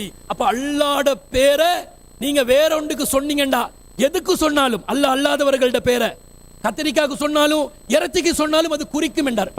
அதிகமானக்கள் வேற கருத்து சொல்லிக்கிறாங்க. சொல்லும்போது அவர் வாதம் என்ன வைக்கிறான்னு கேட்டா மாதுக்கிற அழகி கைரு இஸ்மில்லா, அதுல வந்து கைரு இந்த மாதுக்கிற அழகி என்ற வார்த்தை வருது இல்லையா, அதுக்கு எதுக்கு மீட்டுவீங்க, எங்க மீட்டுவீங்க, அது எதை குறிக்கும் தெரியுமா? அது பிராணியை மட்டும் தான் குறிக்கும் என்று சொல்றாரு. தபரிக்கே இவர் விளக்கம் சொல்ற. தபரி அவர் உள்ளத்தில் அதான் நினைச்சுக்கிறாரு. அதுக்கு இவர் உள்ளத்தை புரிஞ்சு விளங்கின மாதிரி அதுக்கு தான் விளக்கம் சொல்லணும். அவ தபரியில வந்து ரெண்டு அர்த்தம், துபிகன் அர்த்தம் வைக்கிற, துபிகை எல்லாம் வேற விளக்கம் சொல்ற. அப்ப என்ன அர்த்தம்? அந்த அர்த்தம் வரான்னு அர்த்தம். துபிகன் முன்னுக்கு சொல்லப்பட்டால் அதுக்கு வேற கருத்து சொல்லப்பட்டால் அப்ப அறுக்கிற சப்ஜெக்ட் அல்ல, வேற ஒன்றை தான் குறிக்கும். அழகி என்ன சொல் எதுக்கு மீளு தெரியுமா? கடவுளுக்கு முன்னால் நீங்க எண்ணத்தை கொண்டு வச்சாலும் கூட அதன் மீது அல்லாஹ்வுடைய பெயரை சொல்லி அது அந்த அர்ப்பணிக்கிறது குறிக்கும். துபிகன் முன்னுக்கு சொல்லப்பட்டால் அதுக்கு வேற கருத்து சொல்லப்பட்டால் அப்ப அறுக்கிற சப்ஜெக்ட் அல்ல, வேற ஒன்றை தான் குறிக்கும். அழகி என்ன சொல் எதுக்கு மீளு தெரியுமா? கடவுளுக்கு முன்னால் நீங்க எண்ணத்தை கொண்டு வச்சாலும் கூட அதன் மீது அல்லாஹ்வுடைய பெயரை சொல்லி அது அந்த அர்ப்பணிக்கிறது குறிக்கும். துபிகன் முன்னுக்கு சொல்லப்பட்டால் அதுக்கு வேற கருத்து சொல்லப்பட்டால் அப்ப அறுக்கிற சப்ஜெக்ட் அல்ல, வேற ஒன்றை தான் குறிக்கும். அழகி என்ன சொல் எதுக்கு மீளு தெரியுமா? கடவுளுக்கு முன்னால் நீங்க எண்ணத்தை கொண்டு வச்சாலும் கூட அதன் மீது அல்லாஹ்வுடைய பெயரை சொல்லி அது அந்த அர்ப்பணிக்கிறது குறிக்கும். தெளிவான வார்த்தை. அதாவது தபரி அவர்கள் ஆரம்பத்தில் துபிக சொல்லிவிட்டார்கள், பிறகு இஸ்முல்லாஹி அலைஹி என்கிறார். அதனால இந்த கருத்து துபிகவை குறிக்காது, கடவுளுக்கு முன்னால் எதை வைத்தாலும் அது குறிக்கும். இதுதானுங்க முரண்பாடு. நீ அவர் சொல்கிறார் கத்திரிக்காவை குறிக்காதண்டு, இவர் சொல்கிறார் கடவுளுக்கு முன்னால் எதை படைத்தாலும் குறிக்கும். இப்ப யாரு வந்து இட்டு கட்டினா, யார் உங்களுக்கு நீங்க சொல்லாததை யாரு சொன்னா? லைவ்ல இருந்து ஃப்ரெஷ்ஷா இறக்கி இருக்கிறோம். லைவ்ல இருந்தே ஃப்ரெஷ்ஷா இறக்கி என்னண்டா இவங்க நினைச்சிட்டாங்க போல, நாங்க அதை பாத்திர மாட்டோம், விளங்காம தான் சொன்னோம் என்ற மாதிரி நினைச்சு தபரி அவர்கள் துபியா என்ற கருத்துல இஸ்முல்லாஹி அலைஹி சொல்லவே இல்லை. இப்ப நான் கேட்கிறேன், தபரி அவர்கள் துபியா என்ற கருத்துல இஸ்முல்லாஹி அலைஹி சொல்லவில்லை தானே? நீங்க சொல்லுங்க விளக்கம். இஸ்முல்லாஹி அலைஹி அல்லாஹ்வின் பெயர் சொல்லப்பட்டதை உண்ணுங்கள், அல்லாஹ்வின் பெயர் சொல்லப்படாததை உண்ணாதீர்கள். 6:118 6:119 என்ன விளக்கம்? ஒரு விளக்கத்துக்கு ரெண்டு பேர் ஒரு மசூரா பண்ணி வேணுமெண்டா 5 நிமிஷம் பிரேக் எடுப்போம். ஒரு மசூரா பண்ணி ஒரு முடிவை சொல்லுங்க. பிராணியை மட்டும் குறிக்குமா, பிராணி அல்லாத அனைத்தையும் குறிக்குமா? பிராணி. அஸ்ஸலாமு அலைக்கும் வரஹ்மத்துல்லாஹி வபரகாத்துஹு. அன்புக்குரிய இஸ்லாமிய சகோதரர்களே, மீண்டும் மீண்டும் ஒரு செய்தியை கிளிப்பினூடாக அந்த கிளிப்பில் என்ன சொல்லப்பட்டு என்பதையெல்லாம் புரியாமல் அதை என்ன செய்யறான வாதமாக எடுத்து வச்சிருக்கிறார். உண்மையில் நீங்கள் பாருங்கள், நான் என்ன சொன்னேன்னு புரிய மாட்டேன், கபீர் என்ன சொன்னால் புரியுதா இல்லை. குர்ஆனில் வார வசனத்தை பொறுத்த வரைக்கும் அது வந்து எதன் மீது அல்லாஹ்வுடைய பெயர் சொல்லப்படுது அதை சாப்பிட குழு மிம்மாலம் இதுக்கரஸ்முல்லா அலை மிம்மா துக்கரஸ்முல்லா அலைன்னு பல அர்த்தம் வருது. அல்லாஹ்வுடைய பெயர் சொல்லப்படுவது சாப்பிடுங்க என்ன அர்த்தம்னு கேட்டால் அறுக்கிறது தான் அது குறிக்கும். ஏன்னு கேட்டால் உதாரணத்துக்கு ஒரு உருளைக்கிழங்கு இருக்கு, அங்கே வந்து தக்பீர் பண்ணி அறுத்து சாப்பிடுறது மட்டும் அடிப்படை கிடையாது, விளங்குதான், அது அழகாக விளங்கப்படுத்தினார். எனவே அந்த வசனத்தில் சொல்லுகிற செய்தி என்பது அல்லாஹ்வுடைய பெயர் சொல்லி அறுத்து சாப்பிடணும்னு குர்ஆன் வசனம். நான் சொன்ன செய்தி எதுன்னு கேட்டால் இன்னொரு கடவுளோட சம்பந்தப்பட்டு சொல்லுகிற விளக்கத்துக்கு, வமா உஹில்ல லிகைரில்லா பிஹி என்ற விளக்கத்துக்கு அதில் தபரி இமாம் வந்து விளக்கம் சொல்கிறார். லிகைரில்லா இன்னொரு கடவுளுக்கு சம்பந்தப்பட்ட விஷயத்துக்கு விளக்கம் சொல்லும்போது ஒன்று மாதுபிக என்ற அர்த்தம் இருக்கிறது. மாதுபிக என்பது அல்லாஹ்வுக்காக வேண்டி அறுக்கப்படுறதை குறிக்கும். இப்படி ஒரு கருத்து இருக்கிறது. சரி, அந்த அர்த்தம் மட்டும் இல்லை, வேற அர்த்தம் இருக்கிறது. மா துக்கிர அலை கைரு இஸ்மில்லா. அங்கே அர்த்தம் சொல்லும்போது நான் என்ன சொல்கிறேன்னு கேட்டால், கடவுளுக்கு முன்னால் நீங்கள் வந்து எந்த பொருளை வைத்தாலும் கூட அதை வைத்து முருகண்ட பெயரோ யாருடைய பெயரை சொல்லினாலும் அந்த கூறப்படுகிற எல்லாமே ஹராம்னு சொன்னேன். இதில் என்ன முரண்பாடிக்கிறது? இங்கே குர்ஆன் வசனத்துக்கு அங்கே வந்து என்ன அர்த்தம்? அறுக்கிறதா அர்த்தம். அது ஏண்டா அந்த பிஸ்மில்லா சொல்லாமல் தக்பீர் சொல்லாமல் சாப்பிடக்கூட பேசிக். ஆனால் இன்னொரு கடவுளுக்கு சம்பந்தப்பட்ட விஷயத்தில் கண்டிப்பாக என்ன பிஸ்மி சொன்னோம் சொல்ல இல்லையோ. ஒருத்தர் நினைச்சாரு, ஒரு வந்து ஒரு ஆடை நினைச்சான்னு கேட்டால் அறுக்கிறாரு. ஆடை அறுக்கும் போதோ அல்லாஹ்வுடைய பெயர் சொன்னோம் சொல்லி சும்மா அறுக்கிறாரு, அது ஹராம். அது அல்லாஹ்வுடைய பெயர் சொல்லிட்டாரு, கடவுளுக்கு முன்னால் சொன்னாலும் கூட அல்லாஹ்னு சொல்லுவீங்களா? சொல்ல மாட்டீங்க. அந்த கடவுளுக்கு முன்னால் உள்ள விஷயத்தில் பிஸ்மி சொன்னாலும் பிஸ்மில்லா சொல்லாட்டி ஹராம். வீட்டில் ஒரு இறைச்சி சாப்பிட போகிறீங்க, இந்த இடத்துல நீங்கள் சும்மா செய்ய முடியாது. ஒருத்தன் அறுக்கலை, தக்பீர் பண்ணலை, தக்பீர் பண்ணாமல் சாராண்டா நீங்கள் சாப்பிடக்கூடாது. அதே நேரத்தில் ஒரு உணவை தாரான், அதுக்கு தக்பீர் பண்ணணுமா? அதை சாப்பிடலாம். தக்பீர் பண்ணி அல்லாஹ் அக்பர் சொல்லி அறுக்கிறது என்பது பிராணிக்கு அந்த வசனத்தில் விளக்கம். இந்த வசனத்தில் சொல்லுகிற பொழுதோ அந்த அறிஞர்களுக்கு மத்தியில், தஃப்சீர் உலமாக்களுக்கு மத்தியில், முஃபஸ்ஸிரீன்களுக்கு மத்தியில் பல கருத்து இருந்துச்சு. ஒரு கருத்து துபிகை என்று சொல்லும், உஹில்லைக்கு துபிகைன்னு அர்த்தம் இருக்கிறது. அப்போ அறுத்து பழின்னு அர்த்தம் இருக்கிறது. அப்போ இன்னொரு அர்த்தம் என்ன? அப்போ அறுக்கிறது தவிர, அப்போ அறுக்கிறதையும் குறிக்கும். அறுக்கிறது கடவுளுக்கு முன்னால் என்னையெல்லாம் கொண்டு வச்சு இன்னொரு கடவுளுடைய பெயரை ஒப்புவிக்கிறீங்களோ அதெல்லாம் குறிக்கும்னு சொன்னது. அப்போ கபீர் சொன்ன என்ன இடத்துல சொன்னார் என்று புரியாமல், நான் எதுக்கு விளக்கம் சொன்னேன்னு புரியாமல் சிறான்னு கேட்டால் 2 கிளிப்பையும் காட்டி மக்களுக்கு குழப்பத்தை ஏற்படுத்திக்கிறான்ற செய்தி நாங்கள் விளங்கப்படுத்துகிறோம். ஒன்று. அடுத்த என்ன சொல்லலான்னு கேட்டால், சரி இந்த துபிகை தபக வார்த்தைக்கு தானே அது நீங்கள் காட்டுறீங்க, நிறைய காட்டுறீங்க, அதெல்லாம் இன்னொரு கடவுளோடு சம்பந்தப்பட்டு வருகிற பொழுது அப்போ உயிரில் தான் வரும். நீ பொதுவாக ஆட்டை இருக்க மாட்டை இருக்கிறது, அதே நேரத்தில் கோழி இருக்கிறது, மனுஷன் இருக்கிறது, இது மாதிரி வரக்கில் அப்போ தப தான் வரும். பெரிய ஒரு ஆய்வு. நான் என்ன கேட்டேன்னு கேட்டால், இது எப்படி கண்டுபிடிச்சார் இவர்? இல்லை, தபக என்ற சொல் எதுக்கு? அது இன்னொரு கடவுள் சம்பந்தப்பட்டு வரக்குள்ள அதுக்கு வரவே வராது.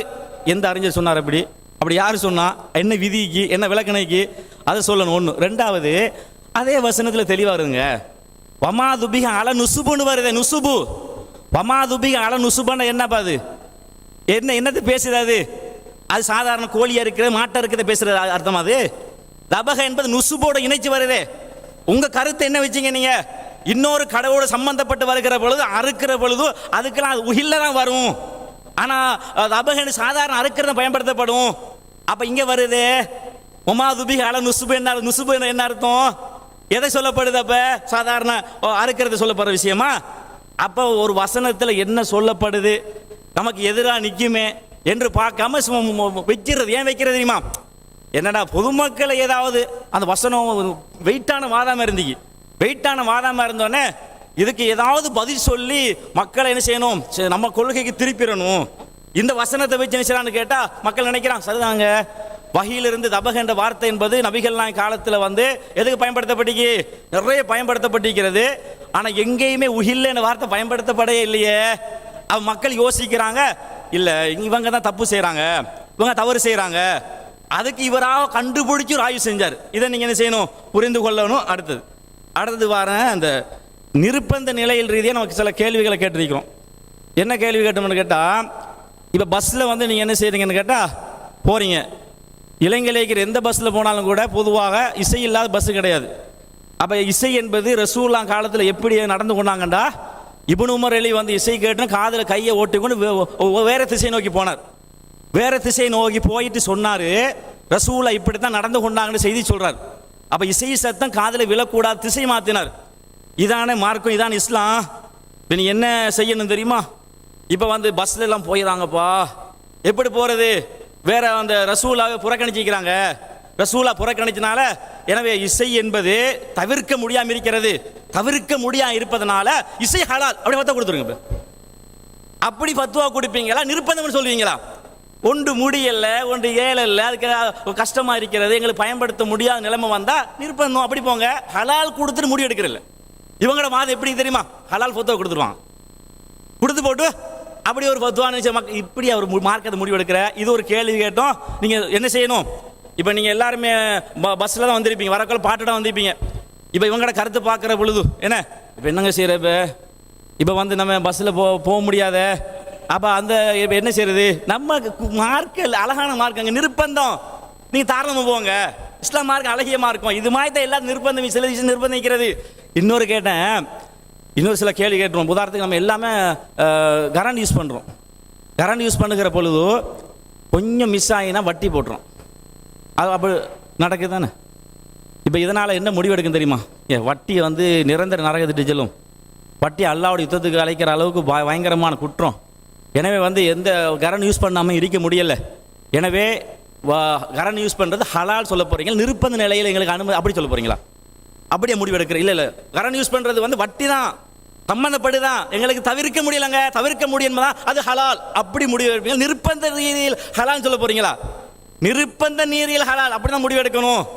அது மாதிரி இன்னொரு சில செய்தி சொல்கிறேன் பாருங்க. இப்போ கோர்ட்டுக்கு போகணும். கோர்ட்டுக்கு போனால் எப்போவுமே அங்கே ஜட்ஜ் வருவார், கொஞ்சம் எலும்பணும். ஒருத்தருக்கான எலும்ப முடியுமா? என்ன தௌஹீத் என்ன பேசணும்? எவருக்கான யாருக்கான எலும்பக்கூடாது, எலும்பக்கூடாது தானே?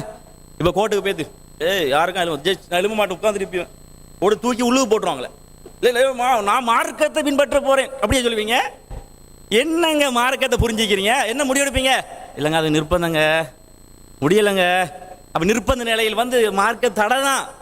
ஆனாலும் எங்களுக்கு என்ன செய்யறது, நிர்பந்த நிலையில் அனுமதி, அப்படித்தானே சொல்லணும், அப்படித்தான் முடிவெடுக்கணும், அப்படித்தான் அறிவாளி முடிவெடுப்பான், மார்க்கத்தை பின்பற்ற முடிவெடுப்பான்.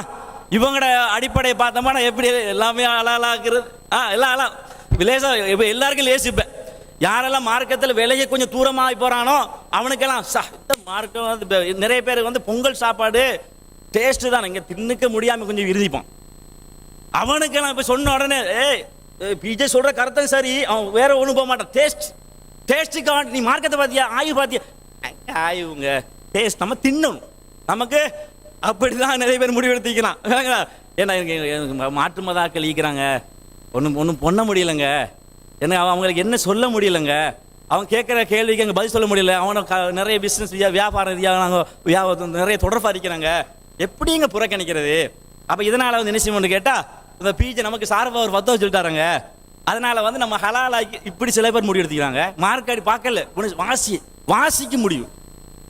சரி,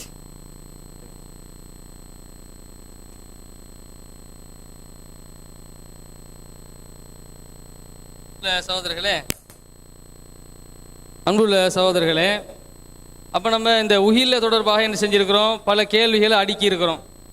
அதனுடைய தொடர்ச்சியில் இப்போ நம்ம கேட்குறேன்னு சொன்னால், ஒரு பிராணியை வந்து அறுக்கும்போது அல்லாஹ்வுடைய பேர் சொல்லி அறுத்துட்டு அது ஹராம், எனவே அது பூஜை செய்யப்படுறதுனால அது ஹராம்ன்ற ஒரு கொள்கையை நீங்கள் சொல்கிறீங்க.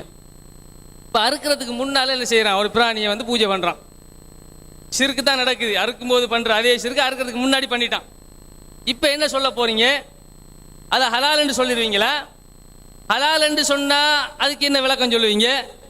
அல்லது அறுக்கும்போது தான் அறுக்கும்போது பூஜை பண்ணாதான் அல்லாஹ்வுடைய பேரை சொன்னாதான் அது ஹராம் என்று சொன்னால் அதுக்கு என்ன நியாயம் சொல்ல போகிறீங்க? அதை கொஞ்சம் என்ன செய்யணும், உங்களுடைய அறிவுபூர்வமான விளக்கத்தை கொஞ்சம் நீங்கள் மக்களுக்கு தரணும். ஒன்று.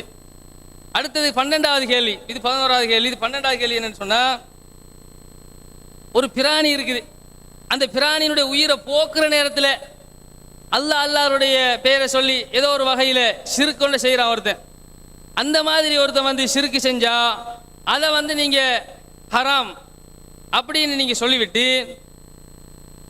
அந்த மாதிரி அதுக்கு அது அறுக்கிறதுக்கு முன்னாடி அல்லாஹ்வுடைய ஒரு பேரை சொல்லிட்டான்னு சொன்னால் அதை நீங்கள் ஹலால் என்று சொல்லுவீர்களாக இருந்தால் இது என்ன வகையான தௌஹீதுன்னு விளங்கப்படுத்தணும். நீங்கள் அதை கொஞ்சம் என்ன செஞ்சிருங்க, அந்த 12வது கேள்விக்கான விளக்கத்தை தந்துருங்க, மக்களுக்கு விளக்குங்க, உங்கள் மக்களுக்காச்சும் விளங்குங்க.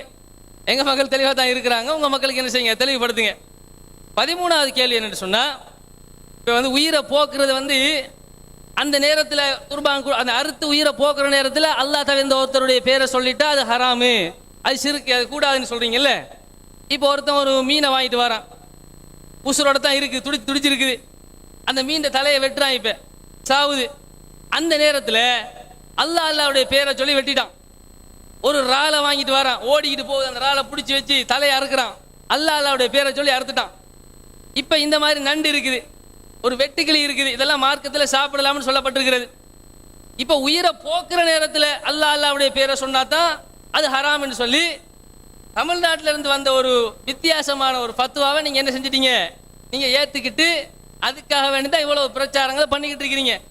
அதை நீங்கள் ஏற்றுக்கொள்வதில் உண்மையாளர்களாக இருந்தால் இதெல்லாம் உயிரா இல்லையான்னு நீங்கள் என்ன செய்யணும், இதை இப்படி இந்த மாதிரியான பிராணிகளை அறுக்கும் பொழுது அல்லாஹ்வுடைய பேரை சொன்னால் அது ஹலால் ஆகுமா ஹராம் ஆகுமா, அதை நீங்கள் விளக்கணும்.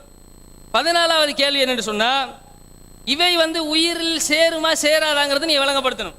இல்லை அது உயிரிலேயே சேராது, மீன் துடிச்சுக்கிட்டு இருந்தாலும் அது உயிர் இல்லை, அது அறுக்கும் பொழுது அல்லாஹ். அஸ்ஸலாமு அலைக்கும் வரஹ்மத்துல்லாஹி வபரகாத்துஹு. அன்பிற்குரிய சகோதரர்களே, எதிர்த்தரப்பினருக்கு உஹில்லையும் துபிகவும் எல்லாம் குழம்பி அப்படியே மண்டல குழப்பம் வந்துருச்சு. ஏனெண்டா அறுத்தல் தேவைப்படாதான்றதை பேசி கொண்டிருக்கிற இடத்துல எதுக்கு மார்க்கம் அறுக்கவே தேவையில்லையோ மீனை இறால் ஆதாரம் காட்டி கொண்டு இருக்கிறாங்க. மீன் இறால் வந்து அறுத்தல்ல இருந்து விதிவிலக்கு பெற்றது, அதை ஆதாரம் காட்டி அறுத்தல்ல கேள்வி கேட்டுக்கொண்டு இருக்கிறாங்க. இது அவர்களுடைய மூளை குழம்பி விட்டது என்பதற்குரிய தெள்ள தெளிவான பளீரெண்டு விளங்கக்கூடிய ஒரு ஆதாரம். ரெண்டாவது, வெட்டுக்கிளி எதுல குர்பான் என்றது அவசியமே இல்லையோ, தபு அவசியமே இல்லையோ, அதை ஆதாரம் காட்டி பேசி கொண்டிருக்கிறாங்க. ரெண்டாவது, நம்மளோட சில காலம் சில சகோதரர்கள் பயணித்தார்கள், அவர்கள் வைக்கிற வாதங்கள் இந்த தரத்தில் இருக்குமான்னு யோசிக்கிற அளவுக்கு இவங்களோடையா நாங்கள் இந்த தாவா காலத்தில் இருந்தோம் என்று நினைக்கிற அளவுக்கு நிர்பந்தத்தை பற்றி பேசும்போது இசை பஸ்ஸில் டொக்குட்டு போடுவாங்க. உண்மையிலே கேட்கறதுக்கு இயலாதது. ஒரே சத்தம் கண்டினியூவாக ஒரே ஃப்ளோவில் வரும். எல்லா பாட்டுக்கும் ஒரே சத்தம் தான் வரும். இப்போ நீங்கள் விரலை இப்படி வைத்து கொண்டு செல்வீர்களா? நிர்பந்தம் இல்லையா? நிர்பந்த நிலையில் நீங்கள் இசையை கேட்டுக்கொண்டு தானே போறீங்க. நீங்கள் நபி வழிப்படி என்ன செய்யணும்? இப்னு உமர் ரலியல்லாஹு அன்ஹு அவர்களுடைய ஒரு ஹதீஸை ஆதாரமாக காட்டினார்கள். அந்த ஹதீஸில் என்ன வருது, என்ன வாசகம்? நீங்கள் வெக்காட்டில் தான் இருந்தோம், நீங்கள் வெக்காட்டி கேட்கவும் இருந்தோம். மாஷா வச்சுட்டீங்க. என்ன வருதுன்றது பார்க்கறது இல்லையா? நான் ஆரம்பத்திலிருந்தே சொல்றேன், முன்பின் விஷயங்கள் எதுவுமே பார்ப்பதில்லை. ஹதீஸ் வாசகங்கள் என்ன இருக்கிறதுன்னு எதுவுமே பார்ப்பதில்லை.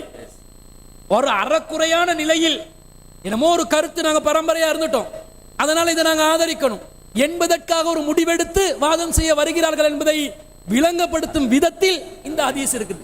இவங்க வைக்கிற வாதம் இருக்குது. இந்த ஹதீஸ்ல என்ன சொல்லப்படுகிறது? உமர் ரலியல்லாஹு அன்ஹு அவர்கள் அன்ன இப்னு உமர் சமிஅ சௌத ஜம்மாரத்தி ராயின், ஒரு புலல் ஓசை, புல்லாங்குழல் ஓசை வாசிப்பவருடைய ஒரு இடையருடைய புலல் ஓசையை அவர் என்ன செய்கிறார்? செவிமடுக்கிறார். ஃபவலா உஸ்பஹி ஃபி உதுனைஹி, அவர் தன்னுடைய 2 காதுகளில் விரல்களை வைத்துக் கொண்டார். வஅதல ராஹிலதஹு அனி தரீகி, அவர் அவருடைய வாகனத்தை திசை மாத்துறாரு. வஹுவ யகூலு, என்ன சொன்னார்? யா நாஃபிஉ, பக்கத்தில் அவருடைய பணியாளர் நாஃபி இருக்கிறார். நாஃபியே அத்தஸ்மஉ, இது உங்களுக்கு கேக்குதா? என்னது? புல்லாங்குழல் ஓசை கேட்கிறதா? அவர் சொல்கிறார் ஃபஅகூலு நஅம், ஆம் கேட்கிறது. ஃபயம்லி ஹத்தா குல்து லா வலா யதைஹி வஆத ராஹிலதஹு இல தரீக், எது வரைக்கும் இது கண்டினியூ ஆவிச்சு? நான் இது கேட்க இல்லை, விரலை நீங்க எடுக்க வேண்டிய நிலை வந்துருச்சு, இப்ப சத்தம் கேட்கிறல்ன்ற அளவுக்கு மீண்டும் வாகனத்துடைய அந்த பாதையை மாற்றுகின்ற அளவுக்கு இது நீடிக்குது. நான் ஏன் தெரியுமா என்னுடைய காதுகளில் விரல்களை வைத்துக் கொண்டேன்?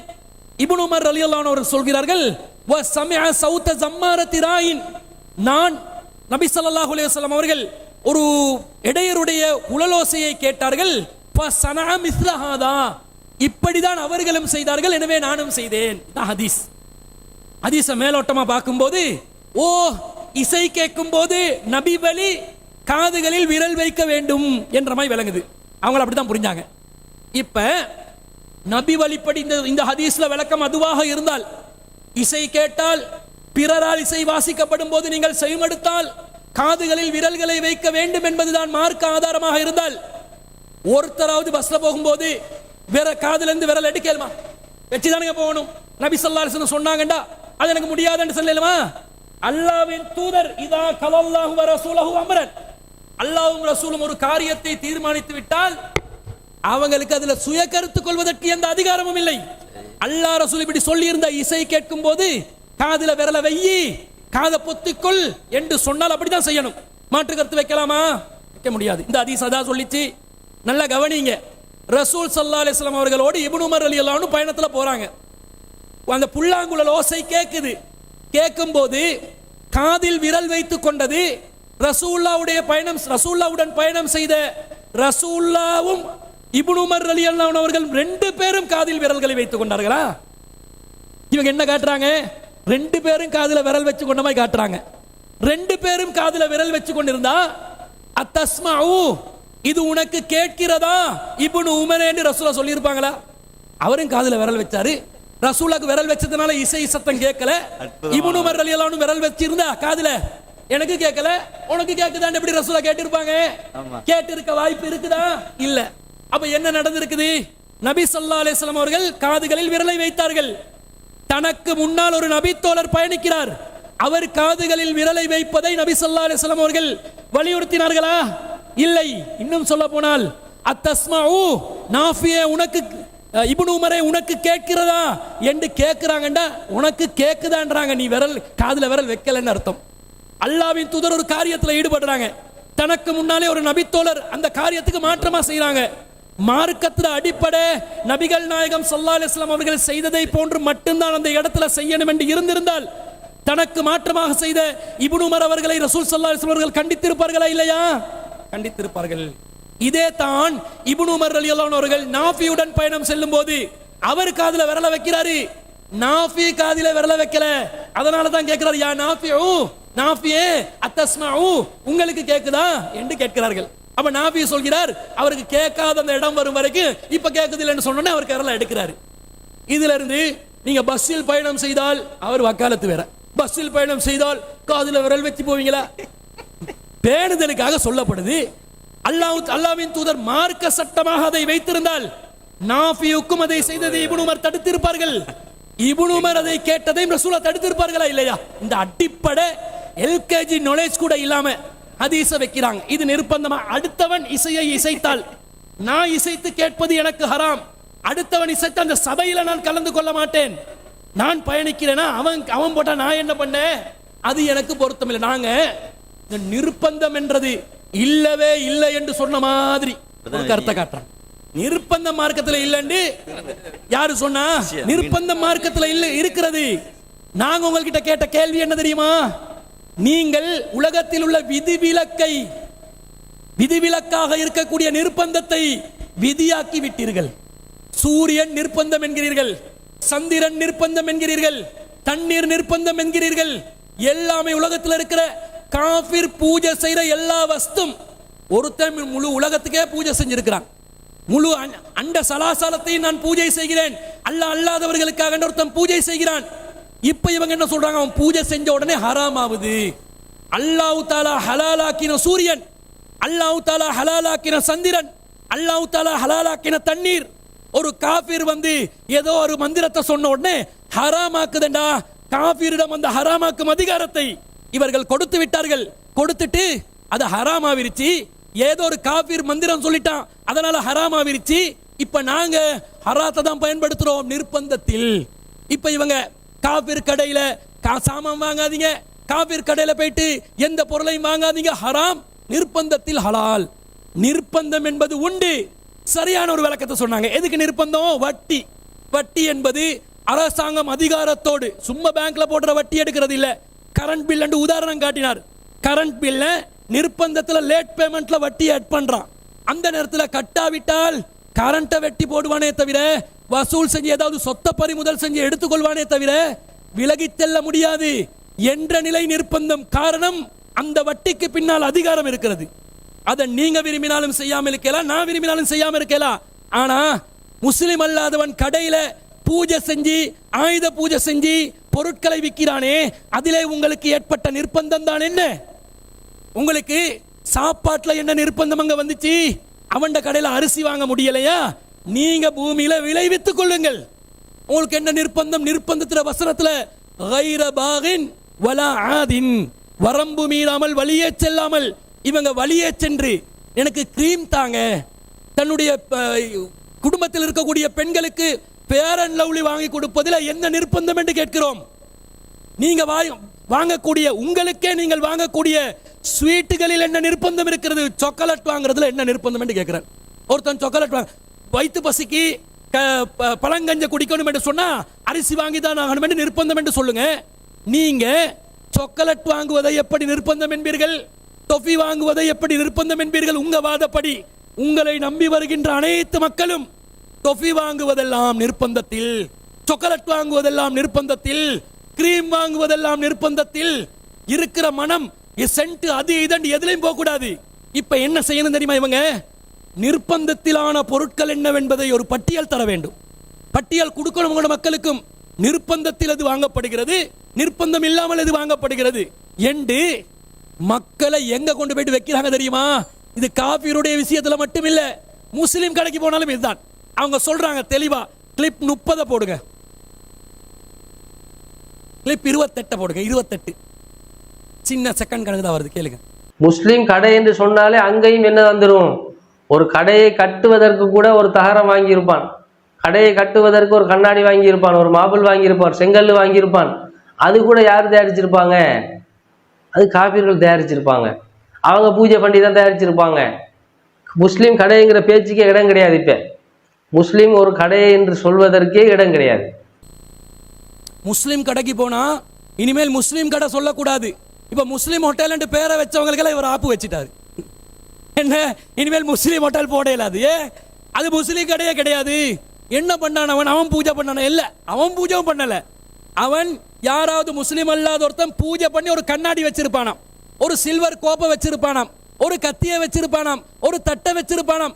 அது உங்களோட கடையில முஸ்லீம் கடையில பயன்படுத்தினா அதுவும் நிற்பாராம். போ, இந்த இவைகளோட சேர்ந்து போனா இதுல இவங்களுக்கு பூஜிக்கப்பட்டது திங்கிறது ஆசை, ரொம்ப ஆசைகளுக்கு பூஜிக்கப்பட்டது தின்றதுக்கு. இவ்வளவு காலம் நாங்க இந்த விஷயத்துல மாற்று கருத்தில் இருந்தோம். ஆய்வு ரீதியாக வரும்போது சரியான கருத்து வரும்போது மாறுவது தௌஹீதப்பா. அதை புரியாம பழைய கருத்துல இது ஆசைக்கு மாறிட்டாங்களாம். இவ்வளவு காலம் இது கூடாதுன்ற கருத்துல இருந்து கூட நாங்க தவிர்த்து கொண்டு இருந்தோமா இல்லையா? ஆசைக்காக கருத்தை மாத்தினோமா? உங்களுக்கு வாசி இருக்குது அதனால மாறி விட்டார்கள். ஓ, பூஜை செய்யப்பட்ட பொருள் தின்னோட நிறைய வாசி வந்துருச்சு, எங்களுக்கு வாசி நிறைஞ்சி ஓசியாவி இருக்கிறோம். இப்ப என்ன வாதம் வைக்கிறீங்க?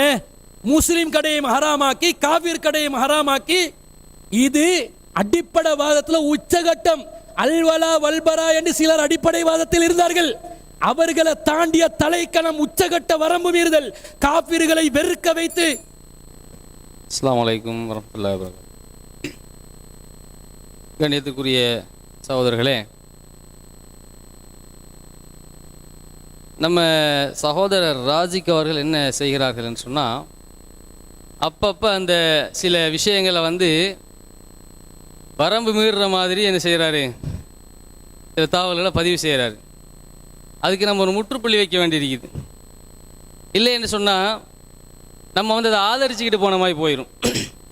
அதில் ஒன்று என்ன சொல்கிறாரு, இப்போ நீங்கள் மாற்று மதத்தவர்கள் விஷயத்தில் அவரை வெறுக்கணும், அவர்களை அப்படி அது பண்ண என்ன பண்ணணும்னு சொல்லுங்கள். நாங்கள் என்ன சொன்னோம், நாங்கள் என்ன சொன்னோம்னு அந்த வார்த்தையை சொல்லுங்க. நீங்களாக உங்களோட வாயினால் இட்டு கட்டி சொல்ல போகிறீங்களா?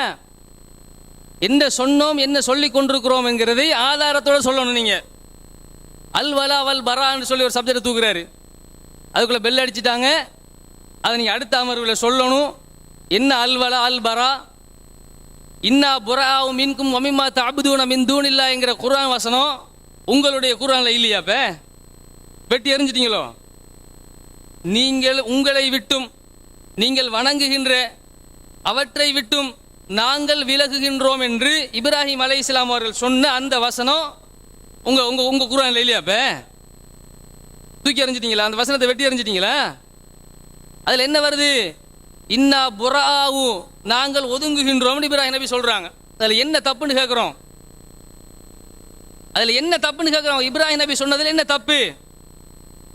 வமன் யர்கபு அன் மில்லத்தி இப்ராஹிம இல்லா மன் சஃபிஹ நஃப்ஸா, தன்னுடைய உள்ளத்தை மடமையாக்கி கொண்ட ஒருவனை தவிர இப்ராஹிமுடைய வழியை எவன் புறக்கணிக்க முடியும் என்று அல்லாஹ் கேட்கிறான். அப்ப இப்ராஹிம் நபியினுடைய கொள்கை கோட்பாட்டிலே உங்களுக்கு சந்தேகமா? இப்ராஹிம் நபி கொண்டு வந்த அந்த ஏகத்துவ பணியிலேயே உங்களுக்கு மாற்று கருத்தா? எங்க கொண்டு போக பார்க்குறீங்க சமுதாயத்தை? இப்ராஹிம் அலைஹிஸ்ஸலாம் அவர்களுடைய அல் வலா வல் பரா, அந்த அல் வலான்னு சொன்னா அந்த அன்பு காட்டுறது, நெருக்கம் காட்டுறது. பரா என்று சொன்னா விலகி கொள்றது. யாரோடு நெருக்கம் காட்ட வேண்டும், யாரோடு விலகி கொள்ள வேண்டும் என்கிற தத்துவம் எங்களுக்கு தெரியும். எங்களுக்கு பாடம் நடத்த தேவையில்லை. நீங்கள் அல்லாஹ்வுடைய மார்க்கத்தை அழகிய முறையில் தெளிவாக விளங்கித்தான் நாங்கள் பிரச்சாரம் செய்து கொண்டிருக்கிறோம். ஒன்றும் ஒளித்து கொண்டு ரகசிய கூட்டம் போட்டு ஒளிஞ்சி மறைஞ்சி போர்வைக்குள்ள போர்வை போத்திக்கிட்டு பிரச்சாரம் பண்ணல. நாங்க தைரியமாகத்தான் எங்களுடைய கருத்துக்களை முகநூலில் பேசிக் கொண்டிருக்கிறோம். நாங்கள் பேசிய ஒவ்வொன்றும் நீங்கள் கிளிப்பிங் போட்டு காட்டி இங்கே நீங்கள் பாடம் எடுக்க வேண்டிய எந்த தேவையும் இல்லை. பல மாதங்களுக்கு முன்பு பேசிய ஒவ்வொன்றும் இப்பொழுதும் என்னுடைய முகநூலில் இருந்து கொண்டுதான் இருக்கிறது. எங்க வேண்டுமானாலும் போய் சொல்லுங்க, இருக்கிறது தான் பேசுவோம். உங்களுக்காக வேண்டி இல்லாததை பேச மாட்டோம். இப்ராஹிம் நபி அப்படித்தான் சொன்னாங்க. ஆமா, எல்லாரும் தானே செய்கிறோம். ஒரு மாற்று மத சகோதரர் இருக்கிறாருங்க, அவர் அல்லாஹ்வுக்கு இணை வைக்கக்கூடிய காரியத்தை செய்கிறாரு. அதனால அவருடைய மறுமை வாழ்க்கை பாதிப்படையுது. அதனால் அவர் மறுமையில் மிகப்பெரிய ஒரு நஷ்டத்தை சந்திக்கிறாரு அப்படின்னு சொல்கிறோம். அவரிடத்துல அடிக்கிறோமா, இல்லை அவரை திட்டுறோமா, அவருடைய வீட்டுக்கு போய் ஏதாவது கல்லடிக்கிறோமா? அவர் மீது உள்ள அக்கறையினால், அவர் மீது உள்ள அன்பினால், அவர் நாளை மறுமையில் அவர் தோல்வியுற்றுவிடக் கூடாது என்கிற ஒரு கவலையினால் நாங்கள் என்ன செய்கிறோம், அந்த செய்தி அவருக்கு சொல்கிறோம். அப்ப சினை வைப்பு என்பது, ஷிர்க் என்பது நாளை மறுமை வாழ்க்கையை பாதிக்க செய்யும் என்பதுதான் இஸ்லாத்தினுடைய அடிப்படை. அப்ப எந்த ஒரு அடிப்படையை அவர்கள் சொல்கிறார்கள், அந்த ஷிர்க்கான விஷயத்தில் இருந்து ஒதுங்கிக் கொள்றது, அந்த இணை வைப்பான காரியங்கள்ல இருந்து ஒதுங்கிக் கொள்றது. எதில இணை வைப்பு உருவாக்கப்படுகிறதோ அந்த விஷயத்தை விட்டு விலகிக் கொள்றது. ஒரு விக்கிரகத்தை அவர்கள் அல்லாஹ்வுக்கு இணையாக்கி விட்டார்களா, அதை விட்டு விலகிக் கொள்றது. விலகிக் கொள்றதுன்னா என்னங்க அர்த்தம்? அந்த விக்கிரகத்தை போய் உடைக்கிறது அர்த்தமா? அதுக்கு தீங்கு செய்யறது அர்த்தமா? அந்த இந்த உரையை தொடங்கும் பொழுதே நான் தெளிவாக சொன்னேன். இதுக்கு தான் சொன்னேன், நீங்கள் இங்கெல்லாம் வருவீங்கன்னு எங்களுக்கு அப்பவே தெரியும். எங்களை அங்கே இங்கெல்லாம் கொண்டு போய் கோக்குறதுக்கு நீங்கள் வேலை பார்ப்பீங்கன்னு எங்களுக்கு அப்பவே தெரியும். அதனால ஆரம்பத்திலே சொன்னோம். என்ன சொன்னோம்? பிற மதத்தவர்களினுடைய, அவர்கள் மதிக்கின்ற, மரியாதை செலுத்துகின்ற அந்த தெய்வங்களினுடைய பெயர்களை சொல்லி அவற்றை இழிவுபடுத்துவது, அவற்றை திட்டுவது அல்லாஹ்வே எங்களுக்கு தடுத்து விட்டான். லா தசுப்புல்லதீன யதுஊன மின் தூனில்லாஹி வ யசுப்புல்லாஹ அதுவம் பிகைரி இல்ம். அல்லாஹ் தவிர்த்து எதை அவர்கள் வணங்குகிறார்களோ அவற்றை நீங்கள் திட்டி விடாதீர்கள். இவ்வளவு நேரம் நான் பேசுறேன் இந்த மேடையில், எத்தனை மணி தேவை பேசுறேன், ஒரு வார்த்தை திட்டினா எதையாவது நம்ம செஞ்சோமா? அப்ப என்ன சொல்ல வரீங்க? ஆகையினால சும்மா தேவையில்லாத ஒரு கருத்தை நீங்க உருவாக்க நினைச்சீங்கன்னு சொன்னா அது எங்களுக்கும் தெரியும். அப்படியெல்லாம் உருவாக்கலாம். நாங்களும் என்னென்னலாம் பேசிட்டு போகலாம். தலைப்புக்கு வெளியே போய் என்ன செய்வோம், நாங்களும் பேசுவோம்.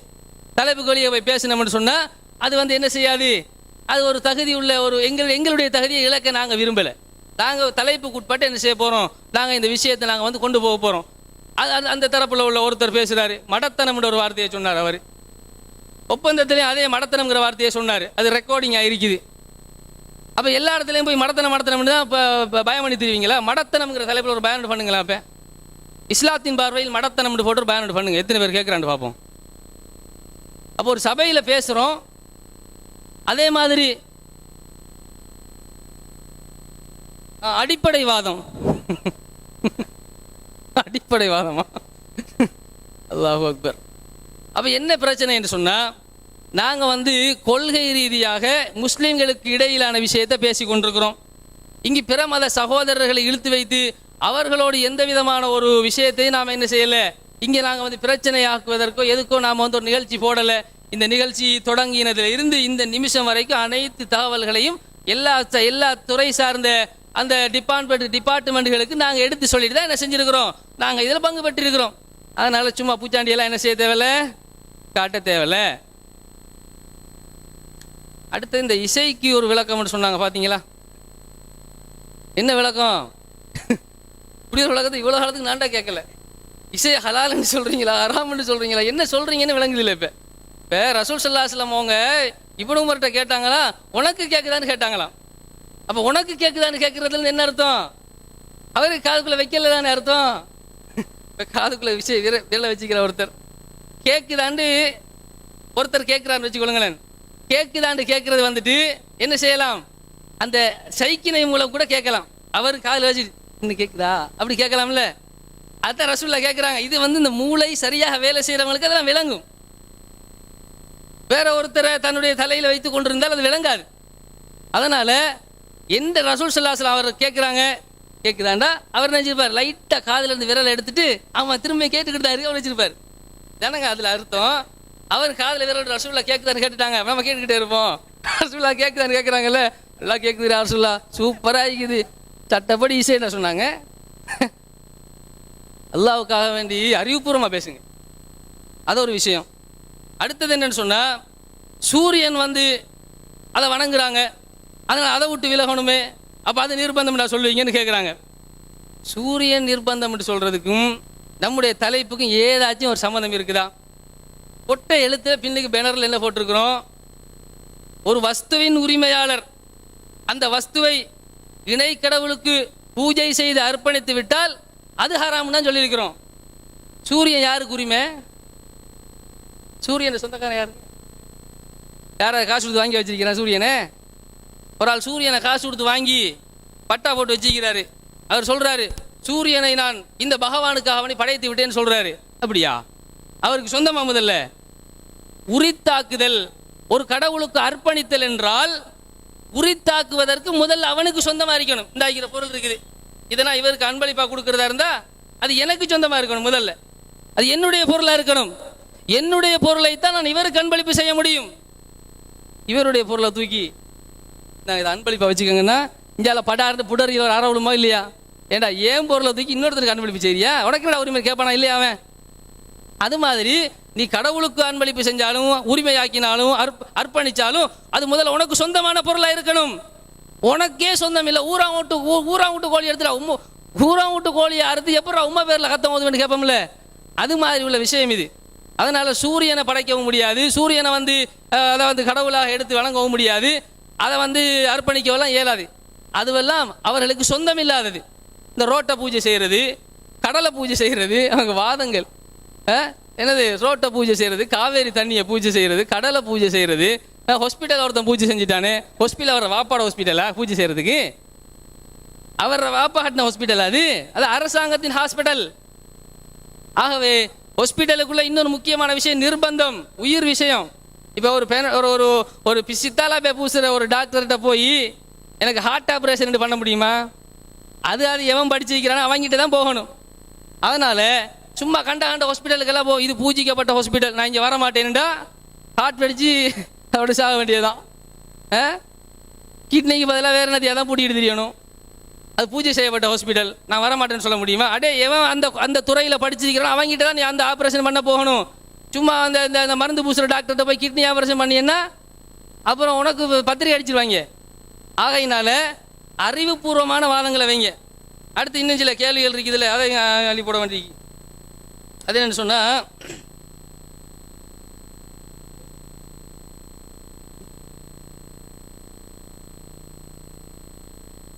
உடுபட்ட கேள்வி இருக்குது. அதாவது இந்த மீன், இறால், நண்டு இதெல்லாம் உயிர். ஒரு உயிரை அறிஞர் சொன்னதுங்க. இது ஒரு உயிரை அறுக்கும் போது அதிலே ஒரு செயல் நிகழ்வதனால் அதிலே வேறொரு கடவுளுடைய பேரை சொன்னா தான் அது சிறுக்கு. உருளைக்கிழங்கு கத்திரிக்காயிலெல்லாம் உயிர் இல்லை, உயிரை போக்குறதா ஒன்றும் இல்லை. மீனில் உயிர் இருக்குதானே, நண்டில் உயிர் இருக்குதானே, இறாலில் உயிர் இருக்குதானே. இப்போ அதை போக்கும் பொழுது அல்லாஹ்வுடைய பேரை சொல்லிட்டான். அது என்னென்று கேள்வி கேட்டால் கேட்க பேக்கன்னு சிரிக்கிறாங்க. பதில் இல்லை சொல்லணும். ஆமாம் அண்ணன் இப்படி சொல்லிக்கிறாரு, நம்ம இப்படி சொல்கிறோமே, சிந்திச்சு பதில் சொல்லணுமா இல்லையா? அல்ல உயிர் இல்லைன்னு சொல்லுங்க. இறாலை உசுரோட போட்டு பொரிக்கலாம், மீனை என்ன செய்யலாம் கொதி தண்ணியில் போட்டு உசுரோடைய போட்டு என்ன செய்யலாம் அவிக்கலாம். அது உயிர் இல்லையே. உயிருள்ள ஆடு மாட்டுக்கு தான் அறுக்கணும், அறுத்து உயிரை போக்கணும். மீனையோ நண்டையோ வெட்டிக்குள்ளையோ உயிரை போக்க வேண்டிய அவசியம் இல்லை. உசுரோடையே போட்டு என்ன செய்யலாம் நெருப்பில் போட்டு சுட்டு எடுக்கலாம்னு சொல்ல போறீங்களா? 10 ரூபா கொடுங்க. அப்போ இறால், மீன், நண்டு எல்லாம் உயிர் இல்லை, எனவே அவற்றை தாராளமாக போட்டு சுட்டு சாவடிக்கலாம். 10 ரூபா கொடுக்குமா? அப்போ என்ன வாதம் பண்றீங்க? அறிவுபூர்வமாக வளர்க்கப்பட வேண்டிய சமுதாயத்தை அடிமுட்டாள்களாக நீங்கள் கொண்டு செல்ல பார்க்க வேண்டாம் என்கிற தகவலை கூறி முடித்துக் கொள்கிறேன்.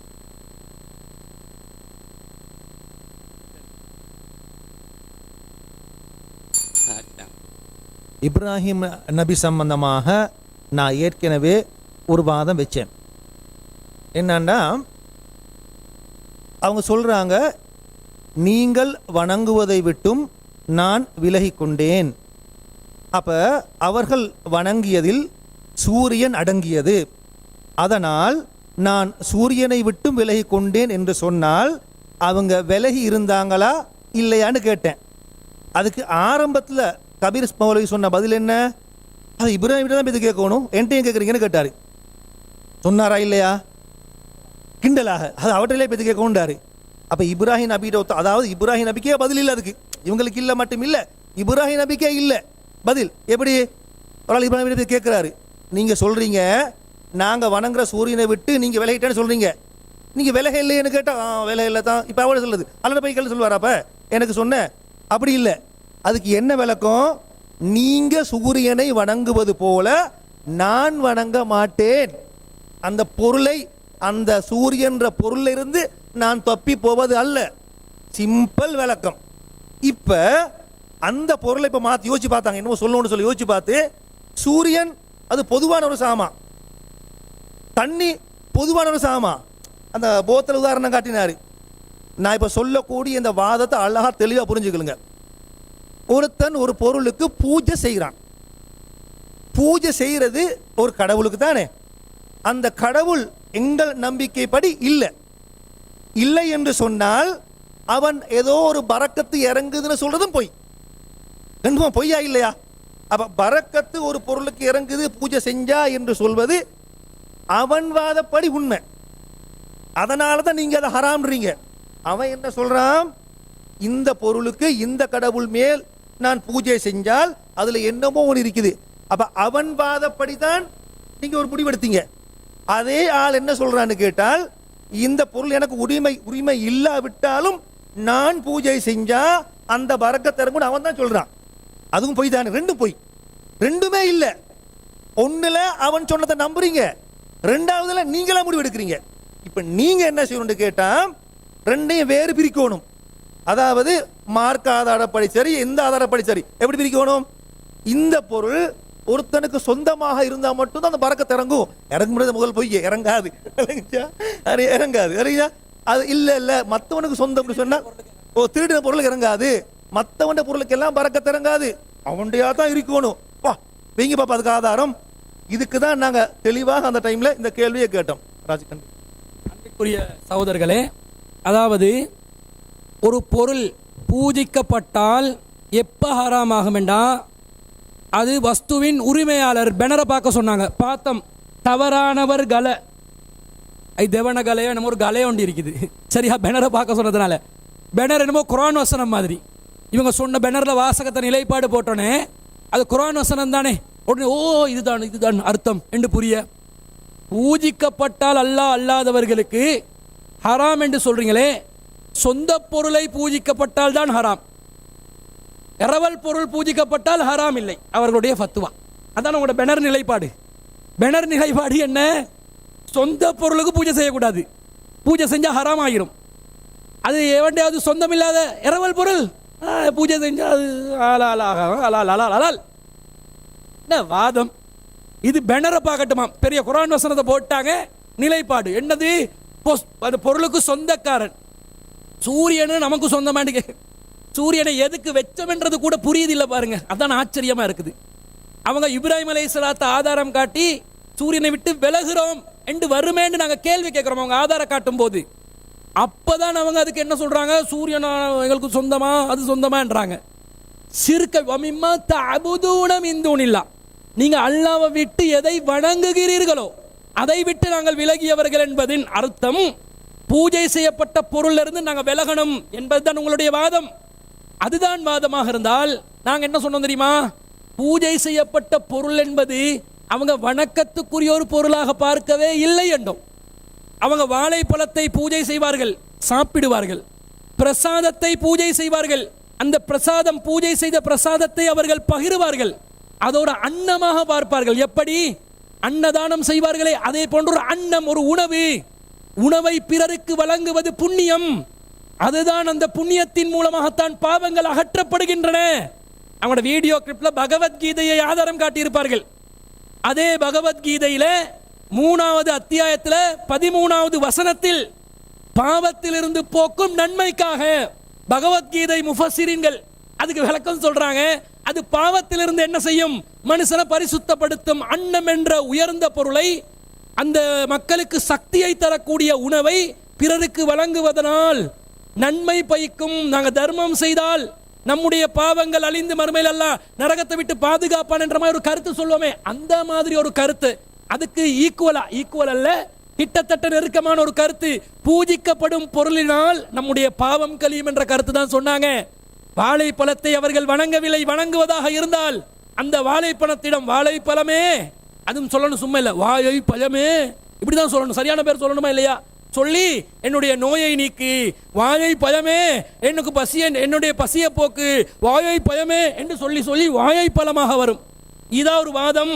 அப்ப அவங்க பூஜிக்கப்பட்ட பொருளை சிறுக்காக அவர்கள் கருதவே இல்லை. ஆனா இவங்க என்ன சொல்றாங்க? அது நாளாந்தர சிறுக்கு, விலகிரணும். எப்படி விலகணும்? இப்ராஹிம் நபி அவர்கள் விலகியதை போன்று. அப்பதான் நாங்க கேட்டோம், சூரியனும் வணங்கப்படுகிறது. அல்லாஹ்வே சொல்கிறான், வலா தஸ்ஜுது லிஸ்ஸம்சி, சூரியனை வணங்காதீர்கள், வலில் கமரி, சந்திரனை வணங்காதீர்கள், அதை உருவாக்கிய படைத்த என்னை வணங்குங்கள் என்றான் அல்லாஹ். மனிதர்கள் சூரியனை இவங்க சொன்ன 4ஆம் தரம் இல்ல, முதல் தரம் என்று பிரித்தார்களே, இவர் பிரித்தாரு. யாரு? அஸ்ஸேகுல் முஃபஸ்ஸிரீன் ஒருவர் பிரித்தாரு. என்ன பிரிச்சாரு? 4ஆம் தரத்துல முதல் தரம் என்று பிரித்தாரு. அந்த முதல் தரத்தில் இருக்கக்கூடிய சூரியனை விட்டு நீங்கள் விலகுவீர்களா என்று தான் கேட்டோம். சூரியன் நமக்கு சொந்தமா? சரி, சொந்தம் வாதம் பேசுவதா இருந்தா சொந்தம் இல்லாததை படையல் செய்தால் படையல் ஆகாதா? பதில் சொல்லுங்க. நீங்க உங்களோட நிலைப்பாடு வஹீல வந்த நிலைப்பாடு மாதிரி அதை வச்சு நாங்க பேசணுமா? இது சரியான கருத்து இல்லை, இது பிழையான கருத்து. இந்த இசை சம்பந்தப்பட்ட ஹதீஸ் சொன்னே, நாஃபி அவர்களுக்கு ரசூல் என்ன சொன்னாங்களோ எப்படி இசை கேட்டீங்க, புல்லாங்குழல் ஓசை கேட்டதுன்றது அந்த அந்த ஹதீஸ்ல வர வாசகம் என்ன? புல்லாங்குழல் ஓசை ரசூல எந்த சைனிங்கை போட்டாங்க? சைனிங் வேர்ட்ல கேட்டாங்களாம்.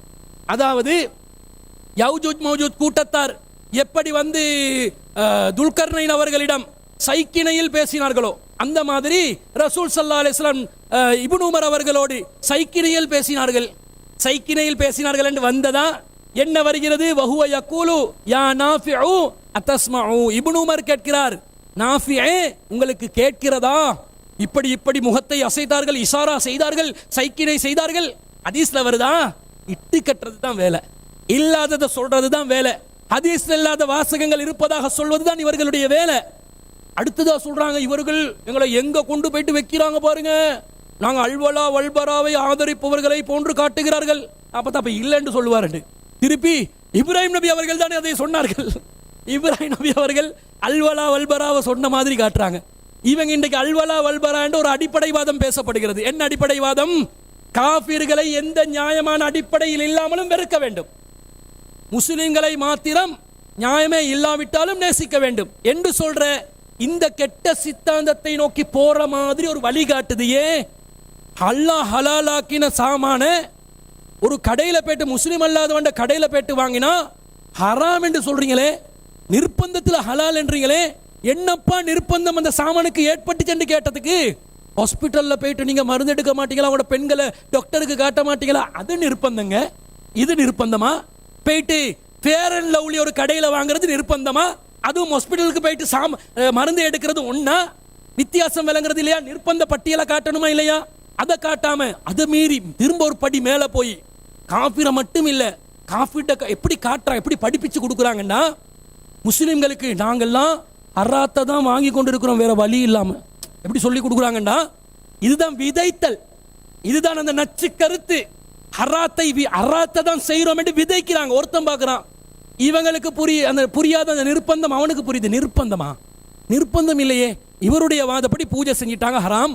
ஆனா நிர்பந்தம் என்று ஒரு பொய்யை சொல்றாங்களே, அந்த பொய்யை நான் அங்கீகரிக்க மாட்டேன் என்று ஒருத்தன் முடிவெடுத்து அது ஹராம் தான் என்ற முடிவுக்கு வந்து விலகி போனான் என்று வைங்க, யாழ காட்டுல தான் முஸ்லீம் சமூகம் இருக்கும், அபரண காட்டுக்குள்ள தான் முஸ்லீம் சமூகம் இருக்கும். ஏன்?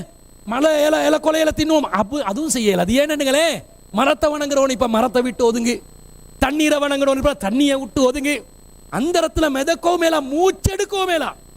இவர் சொல்லக்கூடிய கொள்கையிட பின்னாடி போனேன்னு வைங்க, எல்லாரும் மூச்சு திணறி சாக வேண்டி வரும். இப்படிப்பட்ட ஒரு கொள்கையை நிர்பந்தத்தில் உள்ளது. நாங்க நிர்பந்தத்தில் தான் இதை வாழ்ந்து கொண்டு இந்த உலகத்துல நாங்க பிறந்ததே நிர்பந்தமாகிட்டாங்க. இது மட்டும் இல்ல அன்பிற்குரியவர்களே, இந்த நிர்பந்தம் அல்லாவின் தூதருடைய காலத்துக்கு போகுது.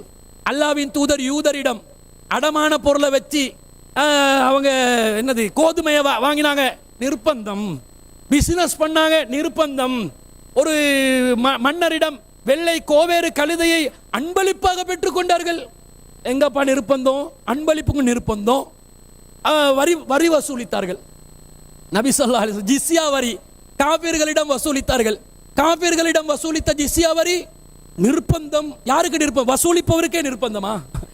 வசூலிக்கப்படுபவருக்கு தானுங்க நிர்பந்தம். எல்லாம் குண்டக மண்டக தலைக்கீழ மாத்தி காபிருடைய எதையும் எடுக்கக்கூடாது என்று ஒரு படி மேல போய் முஸ்லிம் கிட்டையும் எடுக்கக்கூடாது. போ ஏன்? அவன் கண்ணாடி எடுத்தா பூஜை செஞ்சு தானே தருவான். அவன் சோத்து பியான கொண்டாந்தா மாவை பெசஞ்சா எதிலையும் முஸ்லிம் அல்லாதவன் அவனுடைய கடவுளுடைய பேரை சொல்லியிருப்பான். ஹராமாகிரும். எனவே அது நாங்க எடுக்கக்கூடாது என்று சொல்லி எப்படிப்பட்ட மூளையை அடகு வைக்கிற, கொஞ்சம் கூட மூளைக்கு வேலை கொடுக்காத, கொஞ்சம் கூட மூளைக்கு வேலை கொடுக்காத ஒரு கொள்கையை நோக்கி கொண்டு போறீங்க. இதை கேட்டா இன்னும் சொல்லிவிட்டார்கள், இவர்கள் இப்படிதான் கோர்ப்பார்கள். இது கோர்ப்பதல்ல, இதுதான் நீங்கள் வித்திடுவது. வித்திடுவதை மக்களுக்கு எடுத்து காட்ட வேண்டும். எப்படிப்பட்ட ஒரு அடிப்படைவாதமான ஒரு கொள்கையை நோக்கி அல்லாஹ் ரசூல் சொன்னதாக இருந்தால் செஞ்சுதானங்க ஆகணும், சொன்னா செய்யணும், சொன்னா காபிர்கள் பாவம் அவங்கள சமாளிக்கணும் என்று மாறுவதா? அல்லாஹ் ரசூல் அப்படி ஒரு வழிமுறையை காட்டவில்லை. காட்டாத ஒன்ற பூஜை என்ற பேர்ல, இஹ்லால் என்ற பேர்ல அதுக்கு கூட சரியான அர்த்தம் வைக்காமல் அப்படியே தசை திரும்பி துக்கிர. அஸ்ஸலாமு அலைக்கும் வரஹ்மத்துல்லாஹி வபரகாத்துஹு. அன்புக்குரிய இஸ்லாமிய சகோதரர்களே, எதிர்த்தரப்பை பொறுத்த வரைக்கும் நான் அறிந்த மட்டில் ஒரு குர்ஆன் ஹதீஸிலிருந்து ஒரு ஆதாரத்தை எடுத்து வைத்து நிலைநாட்டி விட்டு தான் சில கேள்விகளை கேட்கணும். ஆனால் இதுவரைக்கும் இதுக்கு முன்னால் பல விவாதங்களை பார்த்திக்கிறோம். அல்லாஹ்க்கு உருவம் உண்டா இல்லையான்னு விவாதம் நடந்தால் அதில் நிறைய ஹதீஸ் அடுக்கும்படி அடிக்கி என்ன செய்வோம்னு கேட்டால் எதிர்த்தரப்பு அசைக்க முடியாத அளவுக்கு ஆதாரங்கள் நிறைய அள்ளி வைப்போம். 1 2 இல்லை ஆயிரக்கணக்கு வைப்போம். ஆனால் இவர்கள் எதை வச்சான் தெரியுமா? ஒரு சர்ச்சையான பல கருத்துக்கள் சொல்லப்பட்ட, பல வியாக்கியானங்கள் சொல்லப்பட்ட அந்த ஒரு செய்தியை கொண்டு இவங்களோட கொள்கை நிலைநாட்ட பார்க்குறான். அப்போ விளங்குது அவங்களுக்கு இவர் இப்படி என்ன சபையை நோக்கி அந்த சில கேள்விகளை கேட்குறான். இந்த சில கேள்விகளை கேட்டு இவங்களோட கொள்கை நிலைநாட்ட பார்க்குறாங்களே தவிர ஆதாரத்தின் அடிப்படையில் நிலைநாட்ட பார்க்குறாங்களா தான் கேள்வி. இதுக்கு நம்ம எவ்வளோ நம் தரப்பில் நம்ம என்னென்ன ஆதாரங்கள் எடுத்து வச்சோம். இந்த உஹில்லை என்ற சொல்ல பொறுத்த வரைக்கும் நீங்கள் சொல்வது போல அறுத்து பலியிடுதல் என்று வஹீல் இல்லைன்னு சொன்னோம். அந்த அறிஞர் சொல்கிறார், இந்த அறிஞர் சொன்னார், அதுதான் உங்களுக்கு ஆதாரம் இருந்துச்சு. அப்போ வஹீலிருந்து ரசூலுல்லாஹ் அதுக்கு விளக்கம் சொன்னாங்க. உஹில்லைக்கு விளக்கம் என்ன சொன்னாங்க? உஹில்லை என்றால் துபிக விளக்கம் சொன்னாங்க. அப்படி ஆதாரம் காட்டினாங்களா? அப்படி ஒரு ஹதீஸை எடுத்து வச்சிருந்தா நான் என்ன செய்யணும்னு கேட்டால் அம்மா ஆதாரம் வச்சிருக்கிறாங்க. ஆனால் அப்படி ஒரு ஆதாரம் நீங்கள் இந்த விவாதத்தை முழுமையாக பார்த்தாலும் கூட உங்களுக்கு காணவே முடியாது. அல்லாஹ் தஆலா அல் குர்ஆன் சொல்லுகிற பொழுது வன்சல்னா இலைக்க திக்ர லிதுபய்யின லின்னாஸி மா நுஸ்ஸில இலைஹிம், அல்லாஹ் இறக்கப்படுகிற வசனங்களுக்கு நபியை நீ விளக்குரையாக வந்திருக்கிறாய். ஒரு சமூகத்தில் ஒரு சட்ட சம்பந்தமான பிரச்சனை, ஒரு ஹலால் ஹராமாக்குற பிரச்சனை, ஒரு சிறுக்கு இல்லைன்னு பிரச்சனை. அப்போ இந்த பிரச்சனையை ரசூலை சொல்லாமல் போயிட்டாங்களா? விளக்கம் சொல்லாமல் போயிட்டாங்களா? விளக்கம் படுத்தாமல் போயிட்டாங்களா? அப்படிலாம் எங்கள் வாதம் இருக்கிறது. இப்போ சொல்கிறார், இப்போ என்னடா இவர் ஒரு கருத்து சொல்கிறாரு, பிஜே ஒரு கருத்து சொல்கிறார். இவர் அஜ்மால் உலமா ஏகபத்த முடியன தெரியுமா, வேற கருத்தும் இருக்குதான் அர்த்தம். அவர் சொல்கிறாரு பிஜே முஸ்லீம்களுக்கு முரண்பாடு இல்லைன்னு சொல்கிறார். 2 பேர் வீடியோ எடுத்து கோர்த்து உங்களுக்குள்ள நீங்கள் பேசி தீர்த்துட்டு விவாதத்துக்கு வாங்கன்னு சொல்ல வேண்டிய. இப்போ அடுத்த நாளைக்கு அதை தான் எடுக்கணும், கட்டிங் பண்ணி போட்டு 2 எடுக்கணும். இப்போ எனக்கு இவங்க கருத்து பிரகாரம் நான் கேட்குறேன், பெரும்பான்மை பார்த்தவங்க முடிவெடுக்கும் வாதத்துக்கு. இப்போ நம்ம சூனிய விஷயத்தில் அந்த முடிவை எடுத்தோம். தஃப்சீர்கள்லாம் பார்த்து அதில் பெரும்பான்மை எந்த கருத்து சொல்கிற முடிவெடுத்தால் அந்த கருத்துக்கு எதிராக நிற்க வேண்டி வரும். அடிப்படை அகீதாவை பார்த்தோம். ஆமாம், வமாஹும் பிவாரீன பிஹிக்கு எதுக்கு மீளுது அங்கே அர்த்தம்? நம்ம என்ன அர்த்தம் கொடுத்தோம்? பிஹி அது சிறுக்கு அந்த சூனியத்தை மீளல. தஃப்சீரை முழுக்க எடுத்து பாருங்க, என்ன அர்த்தம் சொல்லுவாங்க தெரியுமா? பெரும்பான்மை வச்சு நாங்கள் முடிவெடுக்கிறதா, இதில் சிறுக்கு இருக்கா இல்லையான்னு பார்த்து முடிவெடுப்பதா? அப்போ அகீதா விஷயத்தில் தஃப்சீர்களை வச்சு முடிவெடுக்கிறதுல, தஃப்சீரில் சொல்லப்பட்டாலும் குர்ஆன் வசனத்தின் அடிப்படைகளை போங்க வைத்து முடிவெடுக்க வேண்டும், வேற வசனங்களை மையப்படுத்தி முடிவெடுக்க வேண்டும். ஆனால் இந்த சாராரை பொறுத்த வரைக்கும் கவலையாக இருக்கு. எனக்கு என்ன ஃபீலிங் வருதுன்னா, இந்த கபூர் ஜமாத் தரிகா ஜமாத்தோட வாதம் பண்ணுற மாதிரி அவங்க கூட சில வாதங்கள் எடுத்து வைப்பான். குர்ஆன்லங்க வசனங்களையும் பார்த்திப்பீங்க, இந்த வசனங்கள் எடுத்து வைப்பான். அப்படியாவது வசனங்கள் எடுத்து வச்சாங்களா? வெட்கப்பட வேண்டியிருக்கிறது. இதை பார்க்குற ஒவ்வொரு சகோதரர்களும் யோசிக்க மாட்டாங்களா? என்னங்க நம்ம இந்த ஒரு கொள்கையில் ஒரு ஹராம் ஹலால் தீர்மானிக்கிற விஷயத்தில் இதை பச்சையா ஹலால் ஆக்குறோமே, அதுக்கு ஒரு வசனங்களை கூட வகையிலேருந்து எடுத்து வைக்க இப்படி இவங்க ஹராம் ஹலால் ஆக்குவாங்க? இவங்களுக்கு என்ன அதிகாரம் இருக்கிறது?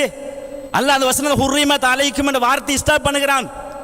அப்போ ஹுர்ரிமத் அலைக்கும் ஸ்டாப் பண்ணி ஹராமாக்கப்பட்டு தெளிவாக சொல்லுகிறான். சொல்லிவிட்டு தான் ஒமா உஹில்ல லிகைரில்லா அப்படின்னு வார்த்தையை சொல்லுகிற பொழுது அந்த வார்த்தை நபிகள் நாய் காலத்தில் சப்தமிடப்படுதல் என்ற அர்த்தம் பயன்படுத்தப்பட்டிருக்கிறது. வஹீல் இருக்கிற ஆதாரம். அப்ப சப்தமிடப்பட்டதில் என்ன அர்த்தம் தெரியுமா? அல்ல ஏன் பயன்படுத்தலாம் தெரியுமா? நீங்க அல்லாஹ் அல்லாதவர்களுக்காக சத்தமிட்டு ஏதாவது ஒன்று சொல்லி படைக்கிற பொழுது அது அறுக்கிறதா இருக்கலாம், வேற பொருளா இருக்கலாம், அனைத்தும் ஹராம் என்று ஒரு மூமின், குர்ஆனையும் சுன்னாவையும் படிக்கிற ஒரு மூமின் விளங்க மாட்டானா? உங்களுடைய வாதங்கள்லாம் எப்படி பார்க்க எனக்கு திசை திருப்புற வாதங்கள், எப்படியா யாரோட கோக்குற வாதங்கள், பயங்காட்டுற அப்படி போயிடுவாங்க இப்படி போயிடுவாங்க, பயங்காட்டி மக்களை அப்படி தக்க வச்சுக்கொள்றது. அது நிற்காதாங்க. குர்ஆன் ஹதீஸ் அடிப்படையில் உங்களை வாதங்களை நாட்டுங்க ஒன்றும். அப்போ அடுத்தது இந்த தபஹ் என்ற சொல் சொன்னார், விசித்திரமான வாதம் நம்ம எடுத்து வச்சோம். நபிகள்லாம் காலத்தில் ஏற்கனவே ரூல் ரஸ்மி சொன்னார், இப்ராஹிம் அலைஹிஸ்ஸலாம் அரபு மொழியிலே பேசினாங்க. அப்போ அதனால் அந்த மக்கள் மத்தியில் அந்த அந்த வார்த்தையை பயன்படுத்தியிருக்கலாம். இப்ராஹிம் நபி அரபு மொழி தெரிய வேற மொழி தான். அது இப்ராஹிம் நபி பேசின அந்த வார்த்தையை அல்லாஹ் எந்த அர்த்தத்தில் கொண்டு வருகிறான் பார்த்தீங்களா? அந்த மக்கள் தபஹ் என்ற சொல்லை எதில் புரிந்தார்களோ அதுக்கு ஏற்ற வகையில சொல்லுவான். உஹில்ல புரியல, உஹில்ல அறுக்கிறது புரியல, அல்லாஹ் அதை கொண்டு வர மாட்டான். அந்த மக்கள் மத்தியில் உஹில்லன்னு அறுக்கிற அர்த்தம் இல்லை, அதனால் அந்த வார்த்தையை அல்லாஹ் கொண்டு வர மாட்டான். அந்த சமூகம் எந்த வார்த்தையை சொன்னால் எது புரியுமோ, எந்த அர்த்தத்தை பயன்படுத்தப்படும் அதை தான் அல்லாஹ் சொல்லுவான். அதை கூட புரியாமல் பேசிட்டார். இன்னொரு வாதத்தை விசாரம் நம்ம எடுத்து வச்சோம்.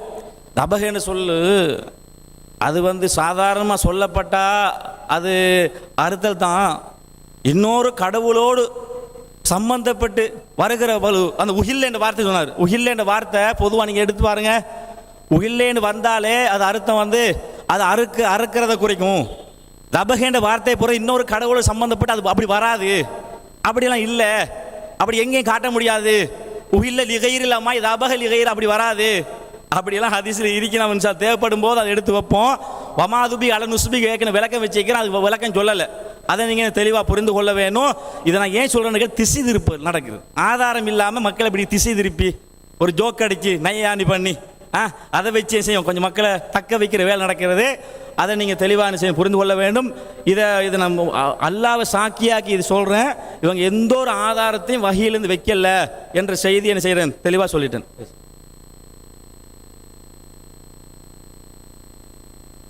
அஸ்ஸலாமு அலைக்கும் வரஹ்மத்துல்லாஹி. நாங்கள் காலையிலிருந்து இதுவரை நிறைய வாதங்களையும் அவர்கள் வைத்த வாதங்களுக்கு அதற்கான தக்க பதில்களையும் சொல்லி வருகிறோம். ஆனால் எதிர்த்தரப்பினர் என்ன சொல்கிறார்கள் என்றால், எந்த உருப்படியான வாதத்தையும் வைக்கவில்லை, எந்தவித பதிலையும் தரவில்லை என்ற கருத்தெல்லாம் சொல்கிறார்கள். சொல்லிவிட்டு சகோதரர் அப்துல் ராசிக் என்ன சொல்கிறார் என்றால், நீங்கள் கேட்ட ஒவ்வொரு கேள்விக்கும் ஒவ்வொரு வாதத்துக்கும் பதில் சொல்லி இருக்கிறோம் அப்படின்னு சொல்றார். இது ஆகப்பெரிய பச்சை பொய். நான் காலையில் இருந்து நீங்க வேண்டா கேட்டு பார்க்கலாம், 3 தரம் ஒரு சொல்ல திருப்பி கேட்டு வந்தேன். அது இதுவரைக்கும் சொல்லலை, திருப்பியும் அதை சொல்றேன் கேளுங்க. அப்படி உண்மையில இருந்திருந்தால் அதுக்கு சொல்லி இருக்கணும். ஏன்னால் எல்லாத்துக்கும் வச்சேன்னு சொன்னவங்க அப்ப இதை சும்மா தவறுதலா மிஸ் ஆயிட்டாங்களோ தெரியல. 3 தரம், இது 4வது தரம் நான் வைக்கிறேன்.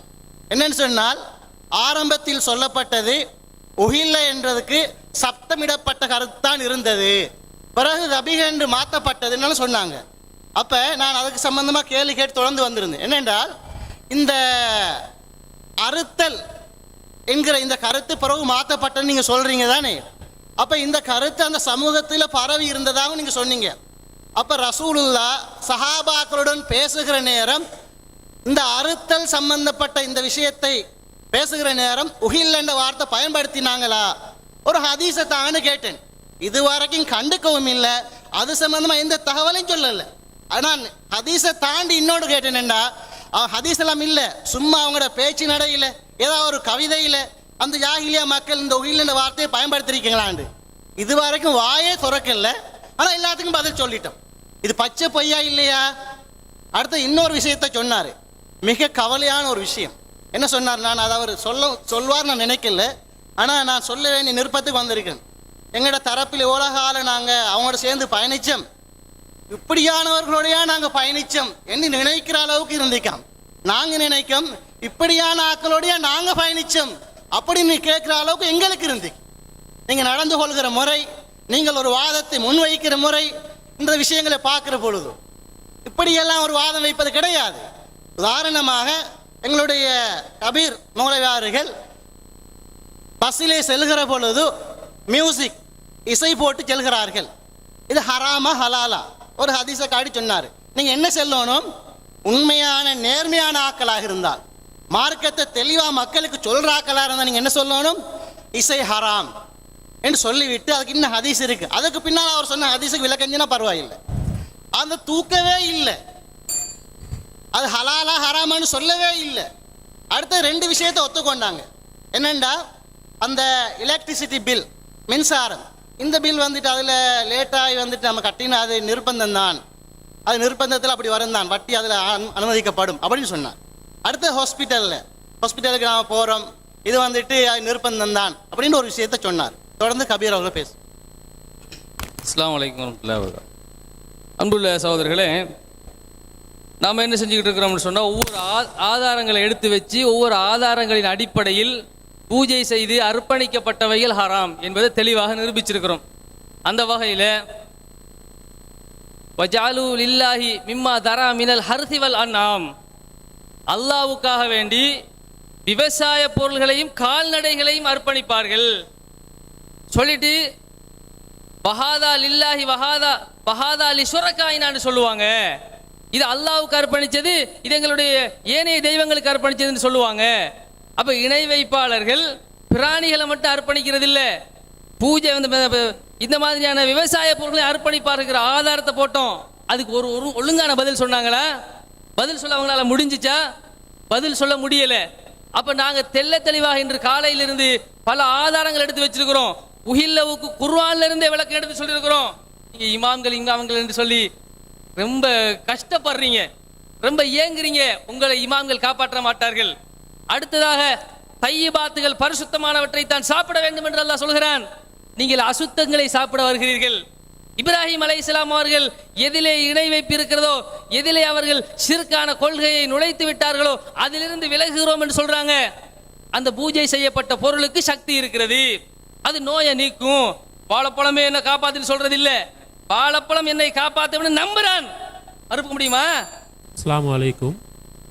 இன்று காலை 10 மணிக்கு துவங்கிய விவாதம், அதிலே முதல் தரப்புல இருதரப்புக்கும் 15 நிமிடங்கள் வீதம், இருதரப்புக்கும் ஆரம்ப உரைக்கு கொடுக்கப்பட்டது போக மேலதிகமாக 12 நிமிடங்கள் கொண்ட பீரியட்டுகள், அதாவது 28 பீரியட்கள் முடிந்துள்ளது. அதாவது 14 பீரியட் வீதமாக இருதரப்புக்கும் சமனாக கொடுக்கப்பட்டிருக்கி, இந்த கூட்டம் முடிஞ்சு இன்னும் 5 நிமிடங்களின் பின்னால் கலந்து செல்லவும். இன்ஷா அல்லாஹ் நாளை காலை 10 மணிக்கு அடுத்த அமர்வு துவங்குவோம். அதிலே 5 நிமிடங்களுக்கு முன்னால், அதாவது 9:55க்கு எல்லாரும் இந்த மண்டபத்துக்கு வர வேண்டும் என்று குறிப்பிட்டு முடிகிறேன். சுப்ஹானக்கல்லாஹ்.